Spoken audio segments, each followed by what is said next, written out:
सतनाम श्री वाहेगुरु साहिब जी।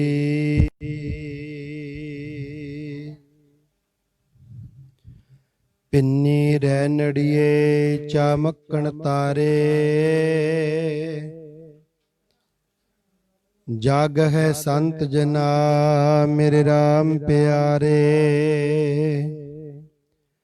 राम प्यारे सदा जाग है, नाम सिमरै अन दिनो। चरण कमल ध्यान हृदय, प्रभ बिसर नाहि एक खिनो। तजमान मोह विकार मन का, कलम ला दुख जारी। बिनवंत नानक सदा जाग है, हरदास संत प्यारे। वाहिगुरु जी का खालसा, वाहिगुरु जी की फतेह। परम सत्कारयोग गुरु रूप गुरु खालसा साध संगत। कल दे दीवान विच आपां ने बड़े ब्रह्म ज्ञान दा उपदेश सरवण कीता, जिस दे विच एक बहुत ही रब रंगी रूह संत महाराज जी दे पास आउंदी है ਅਤੇ नाम सिमरन भजन बंदगी दी दात दी जाचना करदी है। किवें उस नूं ब्रह्म ज्ञान दा उपदेश दिता, किवें उस दा भला कीता, किवें पाप कर्मां नूं खत्म करके नाम सिमरन ते भजन बंदगी वाला उच्चा सुच्चा जीवन बख्शिया। ये सारे विचार तुसी कल दे दीवान विच ते परसों दे दीवान विच सरवण कीती। अज धर्म दे वास्ते की ज्ञान करवाउंदे है, धर्म दी भी जाग लाई जांदी है, धर्म दी भी प्योंद कीती जाया करदी है, धर्म दी भी पनीरी पुट के खुली पैली विच गड्डी जांदी है। कोई बीज धरती तो बिना नहीं उगदा, कोई फुल सूरज ते चंद दियां किरणां तो बगैर खिड़ नहीं सकदा, कोई भी कली अपना भोजन सूरज रिश्मां दियां रंग मटकदियां तो बिना रंग नहीं सकदी। कोई भी फुल धरती दी गोदी तो बिना सुगंधी नाल भरपूर नहीं हो सकता। कितना ब्रह्म ज्ञान का उपदेश किया जा रहा है भाई, कितनी महिमा की जा रही है। कहन कथन तो बाहर दियां गल्लां हन। इन्नी महिमा, इन्नी उस्तत, इतनी वडियाई जो के परमेश्वर दे प्यारे परमेश्वर दा रूप हुंदे हन। और जो भी प्रेमी जन संत जनां दी संगत करया करदे हन, साध संगत वो परमेश्वर दा ही रूप हो जाया करदे हन। कितनी महिमा कीती जा रही है कि महात्मा दी संगत तो बिना जीव अंदर भी धर्म दी जाग नहीं लगदी। क्योंकि परमेश्वर ही संसार दे भले वास्ते संत रूप धारण करके आउंदा है। जिवें श्रीमद भागवत पुराण दे 10वें स्कंद विच भगवान श्री कृष्ण जी उद्धव प्रति फरमान करदे हन, उद्धव संत अते मैं दो नाही, मैं ही बसूं संत रिद माही। किन्हीं मिलो धार कर तन को, मिलकर सोधे हो तिनके मन को। किन्हीं संत रूप हुए तार हो, संतन मोहे अभेद विचार हो। ਬੇਸ਼ੱਕ ਆਪੋ ਆਪਣੇ ਵਰਨਾ ਆਸ਼ਰਮਾਂ ਦੇ ਵੱਖੋ ਵੱਖ ਧਰਮ ਹਨ, ਪਰ ਸਭ ਦਾ ਸਾਂਝਾ ਧਰਮ ਈਸ਼ਵਰ ਚਿੰਤਨ ਤੇ ਪ੍ਰਭੂ ਪ੍ਰਾਪਤੀ ਦਾ ਇੱਕੋ ਹੀ ਹੋਇਆ ਕਰਦਾ ਹੈ। ਤਜ ਸਭ ਭਰਮ ਤਜਿਓ ਪਾਰ ਬ੍ਰਹਮ, ਕਹੋ ਨਾਨਕ ਅਟਲ ਇਹੋ ਧਰਮ। ਜੋਗ ਜਗ ਨਿਫਲ ਤਹਿ ਮਾਨੋ, ਜੋ ਪ੍ਰਭ ਜਸ ਵਿਸਰਾਵੈ। ਗੁਰਬਾਣੀ ਇੱਕ ਨਦੀ ਦੇ ਸਮਾਨ ਹੈ। ਇਸ ਦਾ ਸ਼ਰਧਾ ਨਾਲ ਪਾਠ ਕਰਨਾ ਜਾਂ ਸੁਣਨਾ ਇਹ ਮਨ ਦੀ ਪਵਿੱਤਰਤਾ ਲਈ ਅਸਲੀ ਇਸ਼ਨਾਨ ਹੋਇਆ ਕਰਦਾ ਹੈ। ਜੋ ਸਿੱਖ ਹਮੇਸ਼ਾ ਆਪਣੇ ਗੁਰੂ ਵਿੱਚ ਪਰਮੇਸ਼ਰ ਭਾਵਨਾ ਰੱਖਦਾ ਹੈ, ਜੀਵ ਭਾਵਨਾ ਤਿਆਗਦਾ ਹੈ, ਉਸ ਨੂੰ ਹੀ ਇਹ ਦਾਤ ਮਿਲਦੀ ਹੈ ਅਤੇ ਸਿੱਖ ਦਾ ਦਰਜਾ ਮਿਲਿਆ ਕਰਦਾ ਹੈ।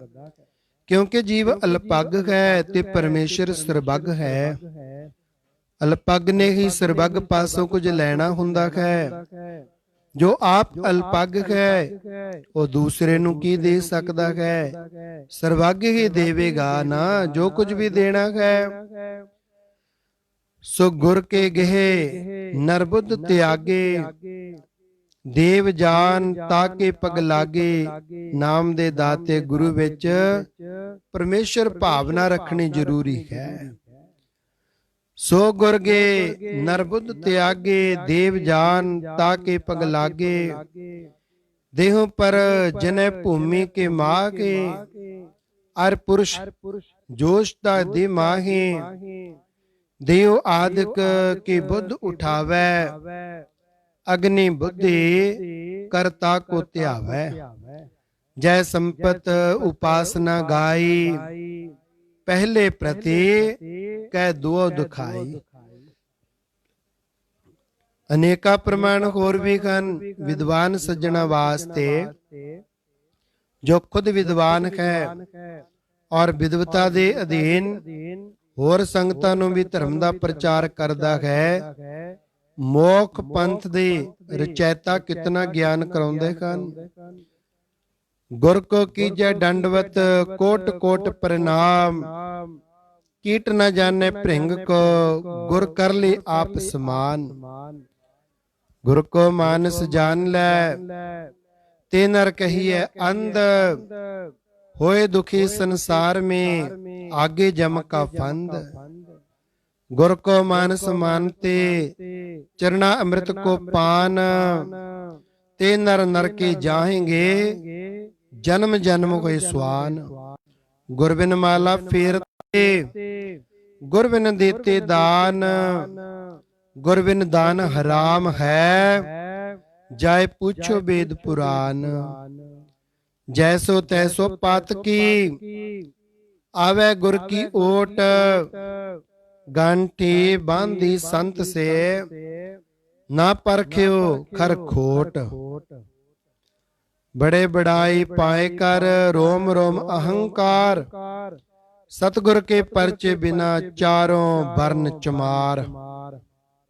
अनुकूल से संकल्प है प्रतिकूल्य वर्जनं, टाक्ष्यात्य इत विश्वासो गोप तित्रवते वर्णं तथा। आत्म निषेप कार पन्यं खट विदा शरणागत है। ਇਹ 6 ਗੁਣ ਅੱਗੇ ਫਰਮਾਨ ਕੀਤੇ ਜਾ ਰਹੇ ਨੇ। ਗੁਰੂ ਦੀ ਸ਼ਰਨ ਗ੍ਰਹਿਣ ਕਰਨੀ ਜਿਨ੍ਹਾਂ ਨੇ ਉਹਨਾਂ ਨੂੰ 6 ਗੁਣ ਦੱਸੇ ਨੇ। 6 ਪ੍ਰਕਾਰ ਦੁਆਰਾ ਗੁਰੂ ਦੀ ਸ਼ਰਨ ਗ੍ਰਹਿਣ ਕੀਤੀ ਜਾ ਸਕਦੀ ਹੈ। ਕਿਵੇਂ? ਨੰਬਰ 1 ਹੈ ਸਿੱਖ ਆਪਣੇ ਗੁਰੂ ਦੇ ਅਨੁਕੂਲ ਹੀ ਸੰਕਲਪ ਉਠਾਵੇ, ਉਲਟਾ ਨਾ ਕਰੇ ਆਪਦੇ ਗੁਰੂ ਤੋਂ ਕੋਈ ਵੀ ਕੰਮ। ਆਪਣੇ ਗੁਰਦੇਵ ਤੋਂ ਉਲਟ ਕਰਤੱਬਾਂ ਦਾ ਤਿਆਗ ਕਰ ਦੇਵੇ। ਆਪਣੇ ਜੋ ਅੰਦਰ ਇਹ ਨਿਸ਼ਚਾ ਹੋਣਾ ਗੁਰੂ ਮੇਰੀ ਹਰ ਔਖੀ ਜਗ੍ਹਾ ਤੇ ਜ਼ਰੂਰ ਸਹਾਇਤਾ ਕਰੇਗਾ। ਚੌਥਾ ਹੈ ਗੁਰੂ ਦੀ ਸਹਾਇਤਾ ਹੋਣ ਪਰ ਹੀ ਹਰ ਸਮੇਂ ਗੁਰੂ ਅੱਗੇ ਬੇਨਤੀਆਂ ਕਰੀ ਜਾਣਾ ਕਿ ਮੇਰੀ ਆਪ ਰੱਖਿਆ ਕਰੋ, ਰੱਖਿਅਕ ਬਣੋ। ਗੁਰੂ ਅੱਗੇ ਆਪਣਾ ਸਭ ਕੁਝ ਭੇਟਾ ਕਰ ਦੇਣਾ, ਭਾਵ ਸਰਬੰਸ ਅਰਪਣਾ। ਛੇਵਾਂ ਹੈ ਆਪਣੀ ਕਮਜ਼ੋਰੀ ਜ਼ਾਹਰ ਕਰਨੀ ਕਿ ਮੈਂ ਪਾਪੀ ਹਾਂ, ਅਪਰਾਧੀ ਹਾਂ, ਆਪ ਦੀ ਕੁਝ ਸੇਵਾ ਨਹੀਂ ਕਰ ਸਕਦਾ। ਆਪ ਆਪਣਾ ਸਰਨ ਪਾਲਕ ਗਰੀਬ ਨਿਵਾਜ, ਬਿਰਧ ਪਛਾਣੋ, ਬਿਰਧ ਸੰਭਾਲੋ ਜੀ। ਹਜੂਰ ਦੇ ਦੱਸੇ ਤਰੀਕੇ ਅਨੁਸਾਰ ਅਭਿਆਸ ਕਰਦਿਆਂ ਇਸ ਨੂੰ ਕਈ ਸਾਲ ਲੰਘ ਗਏ। ਹਰੇਕ ਜਗ੍ਹਾ ਦੀਵਾਨ ਸੁਣਨ ਜਾਂਦਾ ਹੁੰਦਾ। ਹਜ਼ੂਰ ਦੇ ਰਸੀਲੇ ਗਲੇ ਤੋਂ ਕੀਰਤਨ ਸੁਣ ਕੇ ਐਸੀ ਮਸਤੀ ਚੜ੍ਹਦੀ ਕਿ ਦੇਸ਼ ਕਾਲ ਵਸਤੂ ਭੁੱਲ ਹੀ ਜਾਇਆ ਕਰਦਾ। ਜਿਸ ਚੀਜ਼ ਦਾ ਧਿਆਨ ਧਰਦਾ, ਸਾਰਿਆਂ ਵਿੱਚ ਉਹ ਹੀ ਗੁਰੂ ਨਾਨਕ ਸਾਹਿਬ ਦਾ ਜ਼ਹੂਰ ਦਿਸਦਾ। ਇੱਕ ਸਮੇਂ 1944 ਈਸਵੀ ਦੇ ਫਰਵਰੀ ਮਹੀਨੇ ਰੁੜਕੇ ਪਿੰਡ ਹਜੂਰ ਦੇ 10 ਦੀਵਾਨ ਸਜੇ। ਅੱਡੋ ਅੱਡੀ ਪ੍ਰੇਮੀਆਂ ਦੇ ਘਰ 5 ਅਖੰਡ ਪਾਠ ਕਰਨੇ ਸਨ। ਇਹ ਵੀ ਉੱਥੇ ਪੁੱਜਿਆ ਸੀ। ਉਂਝ ਵੀ ਇਹ ਉੱਥੇ ਸਰਦਾਰ ਧੰਨਾ ਸਿੰਘ ਦੀ ਲੜਕੀ ਪ੍ਰਤਾਪ ਕੌਰ ਨੂੰ ਵਿਆਹਿਆ ਹੋਇਆ ਸੀ, ਪਰ ਉਧਰ ਘੱਟ ਹੀ ਜਾਇਆ ਕਰਦਾ। ਸੰਤ ਜੀ ਮਹਾਰਾਜ ਦੇ ਪਰਮ ਪ੍ਰੀਤਵਾਨ ਸਰਦਾਰ ਸਰਦਾਰਾ ਸਿੰਘ ਦੇ ਘਰ ਠਹਿਰਦਾ। ਸਰਦਾਰ ਭਾਨ ਸਿੰਘ ਇਸ ਦੀ ਸੇਵਾ ਕਰਦਾ। ਸੰਤ ਜੀ ਮਹਾਰਾਜ ਦਾ ਪਿੰਡੋਂ ਬਾਹਰ ਖੂਹ ਤੇ ਤੰਬੂ ਲੱਗਿਆ ਸੀ। ਇਹ ਵੀ ਉੱਥੇ ਦੀਵਾਨ ਵਿੱਚ ਪੁੱਜਿਆ ਹੋਇਆ ਰੋਜ਼ ਕੀਰਤਨ ਸੁਣ ਕੇ ਆਨੰਦ ਮਾਣਦਾ। ਅੱਜ ਇਸ ਪੰਡਾਲ ਦਾ ਚੌਥਾ ਦੀਵਾਨ ਹੈ। ਸੰਤ ਜੀ ਮਹਾਰਾਜ ਦਿਨ ਦੇ ਪਹਿਲੇ ਪਹਿਰ ਕੀਰਤਨ ਕਰ ਰਹੇ ਸਨ। ਅਖੰਡ ਪਾਠਾਂ ਦੇ ਸਮੇਂ ਪਿੰਡਾਂ ਵਿੱਚ ਸਰਦੀਆਂ ਨੂੰ ਦਿਨੇ ਅਤੇ ਗਰਮੀਆਂ ਵਿੱਚ ਰਾਤ ਨੂੰ ਦੀਵਾਨ ਸਜਦੇ। ਸੰਗਰਾਂਦ ਤੇ ਪੂਰਨਮਾਸ਼ੀ ਨੂੰ ਅਸਥਾਨ ਤੇ ਹਮੇਸ਼ਾ ਹੀ ਰਾਤ ਦਾ ਦੀਵਾਨ ਸਜਦਾ। ਉਸ ਸਮੇਂ ਇਕਾਗਰ ਮਨ ਨਾਲ ਇਹ ਹਜ਼ੂਰ ਦੇ ਸਨਮੁਖ ਤੱਕਦਾ ਹੋਇਆ ਕੀਰਤਨ ਸੁਣ ਰਿਹਾ ਸੀ ਤਾਂ ਇੱਕ ਨਜ਼ਾਰਾ ਇਸ ਦੀ ਦ੍ਰਿਸ਼ਟੀ ਆਇਆ ਕਿ ਗੁਰੂ ਗ੍ਰੰਥ ਸਾਹਿਬ ਜੀ ਮਹਾਰਾਜ ਵਿੱਚ ਇੱਕਦਮ ਲਾਈਟ ਚਮਕ ਰਹੀ ਹੈ, ਜਿਸ ਨੂੰ ਦੇਖ ਕੇ ਇਸ ਦੀਆਂ ਅੱਖਾਂ ਚੁੰਧਿਆ ਗਈਆਂ। ਫਿਰ ਉਹ ਹੀ ਰੋਸ਼ਨੀ ਸੰਤ ਜੀ ਮਹਾਰਾਜ ਦੇ ਸੱਜੇ ਪਾਸੇ ਵਾਜੇ ਕੋਲ ਆ ਕੇ ਖੜੀ ਹੋ ਗਈ। ਸਹਿਜੇ ਸਹਿਜੇ ਉਸ ਵਿੱਚੋਂ ਸ੍ਰੀ ਗੁਰੂ ਨਾਨਕ ਦੇਵ ਜੀ ਦੇ ਪਾਵਨ ਸਰੂਪ ਦਾ ਆਕਾਰ, ਜਿਸ ਦਾ ਇਹ ਧਿਆਨ ਧਰਦਾ ਹੁੰਦਾ ਸੀ, ਬਣ ਗਿਆ। ਪਹਿਲਾ ਸਰੂਪ ਪਾਸ ਖੜਾ ਹੀ ਸੀ, ਫਿਰ ਹੌਲੀ ਹੌਲੀ ਉਸ ਵਿੱਚ ਸੰਤ ਜੀ ਮਹਾਰਾਜ ਦਾ ਸਰੂਪ ਤੇ ਵਾਜਾ ਲੀਨ ਹੋ ਗਏ। ਇਸ ਤਰ੍ਹਾਂ ਦੇ ਨਾਲ ਇਹ ਆਨੰਦ ਦੇਖ ਰਿਹਾ ਹੈ। ਬਾਕੀ ਉਹ ਹੀ ਸ੍ਰੀ ਗੁਰੂ ਨਾਨਕ ਦੇਵ ਜੀ ਦਾ ਆਕਾਰ ਰਹਿ ਗਿਆ। ਇਸ ਨੇ ਚੰਗੀ ਤਰ੍ਹਾਂ ਨੀਝ ਲਾ ਕੇ ਤੱਕਿਆ, ਨੇਤਰ ਮਿਲੇ, ਪਰ ਸਰੂਪ ਉਹ ਹੀ ਸ੍ਰੀ ਗੁਰੂ ਨਾਨਕ ਦੇਵ ਜੀ ਵਾਲਾ ਹੀ ਦਿਸੇ। ਇਸ ਨੇ ਕਾਹਲਾ ਪੈ ਕੇ ਨਾਲ ਦੇ ਸਾਥੀਆਂ ਨੂੰ ਜੋ ਪਾਸ ਬੈਠੇ ਸਨ ਪੁੱਛਿਆ, ਆ ਸਾਹਮਣੇ ਕੌਣ ਹੈ? ਇਹ ਸੀਤਲ ਰੌਸ਼ਨੀ ਕਿਸ ਚੀਜ਼ ਦੀ ਹੈ? ਉਹਨਾਂ ਨੇ ਕਿਹਾ, ਕੁਝ ਵੀ ਨਹੀਂ, ਸੰਤ ਜੀ ਮਹਾਰਾਜ ਕੀਰਤਨ ਕਰ ਰਹੇ ਹਨ, ਹੋਰ ਇੱਥੇ ਕੌਣ ਹੋਣਾ? ਇਹਨੇ ਸੋਚਿਆ ਕਿ ਮੈਂ ਸੁੱਤਾ ਪਿਆ ਹਾਂ। ਫਿਰ ਉਹ ਇੱਕਦਮ ਉੱਠ ਕੇ ਬਾਹਰ ਗਿਆ। ਨਾਲ ਹੀ ਨਲਕਾ ਸੀ, ਉਸ ਵਿੱਚੋਂ ਪਾਣੀ ਲੈ ਕੇ ਮੂੰਹ ਧੋਤਾ, ਨੇਤਰਾਂ ਨੂੰ ਛਿੱਟੇ ਮਾਰੇ। ਜਦੋਂ ਦੀਵਾਨ ਵਿੱਚ ਫੇਰ ਆਇਆ, ਫੇਰ ਉਹੀ ਆਕਾਰ ਦਿਸਦਾ। ਉਹ 1 ਘੰਟਾ ਹਜ਼ੂਰੀ ਵਿੱਚ ਬੈਠਾ ਕੀਰਤਨ ਸੁਣਦਾ ਰਿਹਾ। ਫਿਰ ਉਸੇ ਤਰ੍ਹਾਂ ਉਹ ਸਰੂਪ ਨਿਰੋਲ ਪ੍ਰਕਾਸ਼ ਦੇ ਰੂਪ ਵਿੱਚ ਬਦਲ ਗਿਆ। ਉਪਰੰਤ ਇਸ ਨੂੰ ਸੰਤਾਂ ਦਾ ਸਰੀਰ ਦ੍ਰਿਸ਼ਟੀ ਆਉਣ ਲੱਗਾ। ਇਹ ਗੱਲ ਪਹਿਲੇ ਦਿਨ ਤਾਂ ਇਸ ਨੇ ਕਿਸੇ ਪਾਸ ਨਹੀਂ ਦੱਸੀ। ਦੂਸਰੇ ਦਿਨ ਫੇਰ ਦੀਵਾਨ ਦੇ ਸਮੇਂ ਪ੍ਰਕਾਸ਼ ਦੇਖਿਆ। ਤੀਸਰੇ ਦਿਨ ਫੇਰ ਦੀਦਾਰ ਹੋਇਆ। ਸੰਤ ਜੀ ਮਹਾਰਾਜ ਸ੍ਰੀ ਗੁਰੂ ਗ੍ਰੰਥ ਸਾਹਿਬ ਜੀ ਦੇ ਕੋਲ ਸਟੇਜ ਤੇ ਬੈਠ ਕੇ ਕੀਰਤਨ ਕਰਿਆ ਕਰਦੇ। ਅਖੀਰ ਨੂੰ ਇਸਨੇ ਹੈਰਾਨ ਹੋ ਕੇ ਸ਼ਾਮ ਨੂੰ ਹਜ਼ੂਰ ਦੇ ਪਾਵਨ ਚਰਨਾਂ 'ਚ ਬੇਨਤੀ ਕੀਤੀ, ਮਹਾਰਾਜ ਜੀ ਇਹ ਕੀ ਕਾਰਨ ਹੈ, ਕੋਈ ਸਮਝ ਨਹੀਂ ਪੈਂਦੀ। ਉਹਨਾਂ ਨੇ ਉੱਤਰ ਦਿੱਤਾ, ਪ੍ਰੇਮੀਆਂ, ਸ਼ੁੱਧ ਹਿਰਦੇ ਵਾਲੇ ਨੂੰ ਜਿਹੋ ਜਿਹੀ ਉਹ ਭਾਵਨਾ ਤੱਕਦਾ ਹੈ, ਕਰਦਾ ਹੈ, ਪਰਮੇਸ਼ਰ ਉਸੇ ਰੂਪ ਹੀ ਦਿਸਿਆ ਕਰਦਾ ਹੈ। ਉਸੇ ਦਿਨ ਦੇ ਸਮੇਂ, ਉਸੇ ਦਿਨ ਤੁਸੀਂ ਦਿਨ ਦੇ ਸਮੇਂ ਸਤਿਗੁਰਾਂ ਦੇ ਚਿੱਤਰ ਤੱਕੇ ਸਮਾਧੀ ਵਿੱਚ ਬੈਠਿਆਂ ਉਹਨਾਂ ਦੇ ਸਰੂਪ ਦਾ ਧਿਆਨ ਧਰਿਆ, ਜਿਸ ਕਰਕੇ ਤੁਹਾਡੀ ਭਾਵਨਾ ਅਨੁਸਾਰ ਹੀ ਉਹਨਾਂ ਨੇ ਦਰਸ਼ਨ ਬਖਸ਼ਿਆ।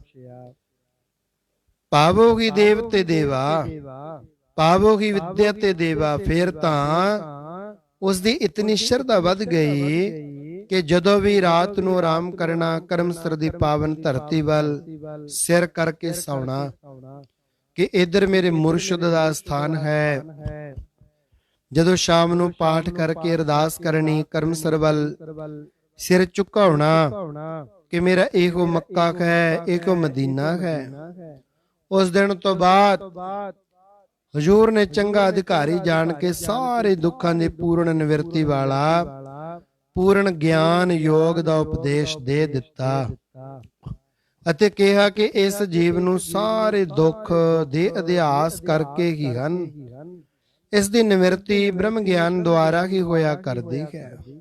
ਉਪਰੰਤ ਸਰੂਪ ਦੇ ਗਿਆਨ ਬੋਧਕ ਉੱਤਮ ਮਹਾਵਾਕਾਂ ਦਾ ਉਪਦੇਸ਼ ਕੀਤਾ ਕਿ ਤੂੰ ਹੀ ਬ੍ਰਹਮ ਸਰੂਪ ਹੈ, ਜੋ ਪ੍ਰਭ ਸੋ ਪ੍ਰਭ ਦੂਰ ਨਾਹੀ, ਪ੍ਰਭ ਤੂੰ ਹੈ।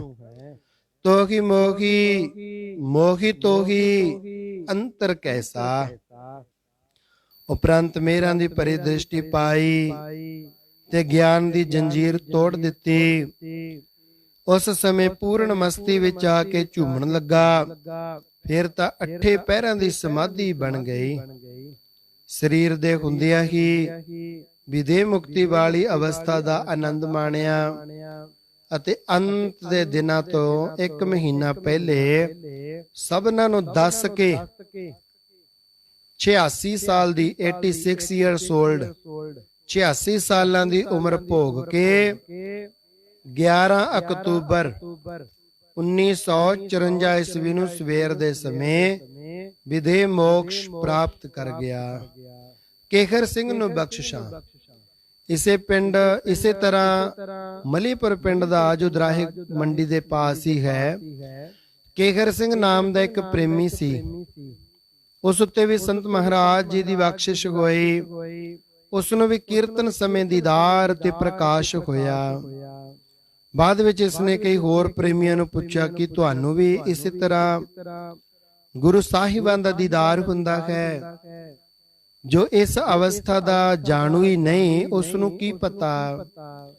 ਉਹਨਾਂ ਨੇ ਕਿਹਾ ਕਿ ਵੱਡੀ ਉਮਰ ਹੋਣ ਕਰਕੇ ਤੇਰੇ ਦਿਮਾਗ ਵਿੱਚ ਗਰਮੀ ਖੁਸ਼ਕੀ ਹੋ ਗਈ ਹੈ, ਜੋ ਐਵੇਂ ਬੋਲੀ ਜਾਂਦਾ ਹੈ। ਇਹ ਤਾਂ ਸੰਤ ਜੀ ਹੀ ਕੀਰਤਨ ਕਰ ਰਹੇ ਹਨ, ਹੋਰ ਇੱਥੇ ਕੌਣ ਆ ਗਿਆ। ਪਰ ਉਹ ਇਹਨਾਂ ਦੀ ਇਸ ਗੱਲ ਨੂੰ ਕਿਵੇਂ ਮੰਨੇ। ਸਮਾਂ ਲੰਘਦਾ ਗਿਆ। ਕਈ ਦਿਨਾਂ ਤੋਂ ਬਾਅਦ ਇੱਕ ਦਿਨ ਰਾਤ ਦੇ ਦੀਵਾਨ ਦੇ ਵਿੱਚ ਬੈਠਿਆ ਜਦੋਂ ਕਿ ਉਹ ਕੀਰਤਨ ਸੁਣਦਾ, ਸੰਤ ਜੀ ਮਹਾਰਾਜ ਦੇ ਚਿਹਰੇ ਵੱਲ ਤੱਕ ਰਿਹਾ ਸੀ, ਮਗਨ ਹੋ ਗਿਆ। ਉਸ ਦੀ ਸਪਤਮੀ ਦਾ ਪਵਿੱਤਰ ਦਿਹਾੜਾ ਸੀ। ਗੁਰਦੁਆਰੇ ਕਰਮਸਰ ਸਾਹਿਬ, ਜਿੱਥੇ ਕਿ ਹੁਣ ਨਹਿਰ ਦੇ ਕੰਢੇ ਤੇ ਅਸਥਾਨ ਹੈ, ਰਾਤ ਦਾ ਦੀਵਾਨ ਸਜਿਆ ਸੀ। ਸੰਤ ਜੀ ਮਹਾਰਾਜ ਨੇ ਕਲਗੀਆਂ ਵਾਲੇ ਪਾਤਸ਼ਾਹ ਜੀ ਦੀ ਜੀਵਨ ਗਾਥਾ ਤੇ ਉਹਨਾਂ ਦੀਆਂ ਕੁਰਬਾਨੀਆਂ ਦਾ ਵਰਣਨ ਕੀਤਾ। ਇਸ ਦੀ ਸਮਾਧੀ ਜੁੜ ਗਈ। ਅੰਤਰਾਤਮੇ ਵਾਜਾਂ ਵਾਲੇ ਗੁਰੂ ਦੀ ਸੁਨਹਿਰੀ ਕਲਗੀ ਦੀ ਝਲਕ ਪਈ। ਨੂਰਾਨੀ ਚਿਹਰੇ ਦਾ ਪ੍ਰਕਾਸ਼ ਤੱਕਿਆ। ਜਦੋਂ ਉਸਨੇ ਨੇਤਰ ਖੋਲੇ, ਉਹ ਹੀ ਸਰੂਪ ਬਾਹਰ ਸੰਤ ਜੀ ਮਹਾਰਾਜ ਦੇ ਸੱਜੇ ਪਾਸੇ ਵਾਜੇ ਕੋਲ ਖੜਾ ਦਿਸਿਆ। ਫਿਰ ਤਾਂ ਉਸਨੇ ਖੜਾ ਹੋ ਕੇ ਰੌਲਾ ਹੀ ਪਾ ਦਿੱਤਾ ਕਿ ਮਹਾਰਾਜ ਆ ਗਏ, ਮਹਾਰਾਜ ਆ ਗਏ। ਅਚਾਨਕ ਇਹ ਆਵਾਜ਼ ਸੁਣ ਕੇ ਲੋਕਾਂ ਨੇ ਇਸ ਨੂੰ ਪਕੜ ਕੇ ਬਿਠਾਇਆ। ਜੋ ਅੱਗੇ ਵਾਜੇ ਵੱਲ ਵੱਧਦਾ ਹੀ ਜਾ ਰਿਹਾ ਸੀ ਅਤੇ ਕਾਬੂ ਕਰਕੇ ਆਖਿਆ, ਬਾਬਾ ਕੀ ਤੇਰੇ ਦਿਮਾਗ ਵਿੱਚ ਫਰਕ ਪੈ ਗਿਆ ਹੈ? ਐਵੇਂ ਰੌਲਾ ਪਾਈ ਜਾਂਦਾ ਹੈ, ਦੂਜਿਆਂ ਦੇ ਆਨੰਦ ਵਿੱਚ ਵਿਘਨ ਕਿਉਂ ਪਾਉਂਦਾ ਹੈ? ਸੰਤ ਜੀ ਮਹਾਰਾਜ ਕਹਿਣ ਲੱਗੇ, ਤੁਸੀਂ ਭਾਈ ਇਸ ਨੂੰ ਕੁਝ ਨਾ ਕਹੋ, ਦੀਵਾਨ ਤੋਂ ਬਾਹਰ ਲਿਜਾ ਕੇ ਸਿਰ ਵਿੱਚ ਤੇਲ ਝੱਸੋ, ਠੀਕ ਹੋ ਜਾਏਗਾ।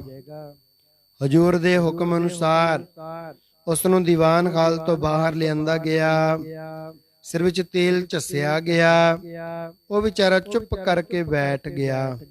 ਲੋਕ ਕਹਿਣ, ਦਿਮਾਗ ਵਿੱਚ ਤੇਲ ਦੀ ਮਾਲਿਸ਼ ਕੀਤੀ, ਉਹਨੇ ਠੀਕ ਹੋ ਗਿਆ ਸੀ। ਤਾਂ ਉਹ ਪਹਿਲੇ ਹੀ ਠੀਕ, ਪਰ ਜਦੋਂ ਇਹ ਅਵਸਥਾ ਪ੍ਰਾਪਤ ਹੋਈ ਉਸ ਨੂੰ ਇਹ ਸੰਭਾਲ ਨਾ ਸਕਿਆ, ਐਵੇਂ ਰੌਲਾ ਪਾਉਣ ਲੱਗ ਗਿਆ। ਦੂਸਰੇ ਦਿਨ ਸੰਤ ਜੀ ਮਹਾਰਾਜ ਨੇ ਇਕੱਲੇ ਨੂੰ ਪਾਸ ਬੁਲਾ ਕੇ ਸਿੱਖਿਆ ਦਿੱਤੀ, ਬਾਬਾ ਜੇਕਰ ਇਹ ਚੀਜ਼ ਮਿਲ ਹੀ ਗਈ ਜਾਂ ਮਿਲ ਹੀ ਜਾਵੇ ਤਾਂ ਇਸ ਨੂੰ ਸੂਮ ਦੇ ਧਨ ਵਾਂਗੂ ਛੁਪਾ ਕੇ ਰੱਖਣਾ ਚਾਹੀਏ, ਨਹੀਂ ਤਾਂ ਮਨਸੂਰ ਤੇ ਸਮਸਤ ਬਰੇਜ਼ ਵਾਂਗ ਬੇਸਮਝ ਲੋਕ ਇੱਟਾਂ ਮਾਰ ਮਾਰ ਕੇ ਮਾਰ ਦਿਆ ਕਰਦੇ ਹਨ। ਰਾਮ ਪਦਾਰਥ ਪਾਏ ਕੈ ਕਬੀਰਾ, ਗਾਂਠ ਨਾ ਖੋਲ, ਨਹੀਂ ਪਟਣ ਨਹੀਂ ਪਾਰਖੋ, ਨਹੀਂ ਗਾਹਕ ਨਹੀਂ ਮੋਲ। ਮਹਾਰਾਜ ਜੀ ਕਹਿੰਦੇ ਹੁੰਦੇ ਸੀ, ਜਿੱਥੇ ਖੋਵੇ ਨਾ ਸੌਦਾਗਰ ਪੂਰਾ, ਗੱਠੜੀ ਨਾ ਖੋਲੋ ਨਾਮ ਦੀ। ਗੁਰਮਤ ਦਾ ਅਸਲ ਸਿਧਾਂਤ ਤਾਂ ਇਹ ਹੈ, ਮੁਖ ਭਗਤੀ, ਬਰਤਨ ਵੈਰਾਗ, ਨਿਸ਼ਚੈ ਗਿਆਨ। ਇਹ ਕਿਸੇ ਨੂੰ ਦੱਸਣ ਵਾਲੀ ਚੀਜ਼ ਨਹੀਂ ਹੁੰਦੀ। ਅਣਜਾਣ ਲੋਕੀ ਇਸ ਨੂੰ ਕੀ ਜਾਣ ਸਕਦੇ ਐ। ਕਬੀਰ ਲਾਗੀ ਪ੍ਰੀਤ ਸੁਜਾਨ ਸਿਓ, ਬਰਜੈ ਲੋਗ ਅਜਾਨ, ਤਾਸਿਓ ਟੂਟੀ ਕਿਉਂ ਬਨੈ ਜਾ ਕੇ ਜੀਵ ਪ੍ਰਾਨ। ਇਹ ਹੋਰ ਵੀ ਬਹੁਤ ਸਾਰੇ ਬਚਨਾਂ ਦੁਆਰਾ ਉਪਦੇਸ਼ ਕਰਕੇ ਇਸ ਤੇ ਵੀ ਕਿਰਪਾ ਕੀਤੀ। ਇਸੇ ਤਰ੍ਹਾਂ ਸੰਤ ਜੀ ਮਹਾਰਾਜ ਗਿਆਨੀ ਸੁੰਦਰ ਸਿੰਘ ਜੀ ਭਿੰਡਰਾਂ ਵਾਲਿਆਂ ਦੇ ਸਮੇਂ ਦਾ ਵੀ ਇਹੋ ਜਿਹਾ ਇੱਕ ਪ੍ਰਸੰਗ ਬਹੁਤ ਜ਼ਿਆਦਾ ਮਸ਼ਹੂਰ ਅਤੇ ਫੇਮਸ ਹੈ ਕਿ ਕੋਕਰੀ ਕਲਾਂ ਦੇ ਦੀਵਾਨ ਵਿੱਚ ਬੈਠ ਕੇ ਕਥਾ ਸੁਣਦੇ ਆ।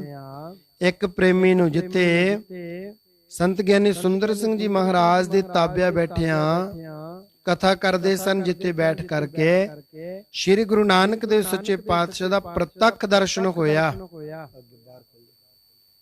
ਜੋ ਸੰਤ ਜੀ ਮਹਾਰਾਜ ਦੇ ਸੱਜੇ ਮੋਢੇ ਤੇ ਹੱਥ ਧਰੀ ਬਰਾਬਰ ਖੜੇ ਹਨ। ਫਿਰ ਹੌਲੀ ਹੌਲੀ ਸਟੇਜ ਤੇ ਸੰਤਾਂ ਦੇ ਬਰਾਬਰ ਬੈਠ ਗਏ। ਬਾਅਦ ਵਿੱਚ ਇਕੱਲੇ ਹੀ ਦ੍ਰਿਸ਼ਟੀ ਆਏ। ਇਸੇ ਤਰ੍ਹਾਂ ਉਸਨੇ ਵੀ ਭਰੇ ਦੀਵਾਨ ਵਿੱਚ ਰੌਲਾ ਪਾ ਦਿੱਤਾ।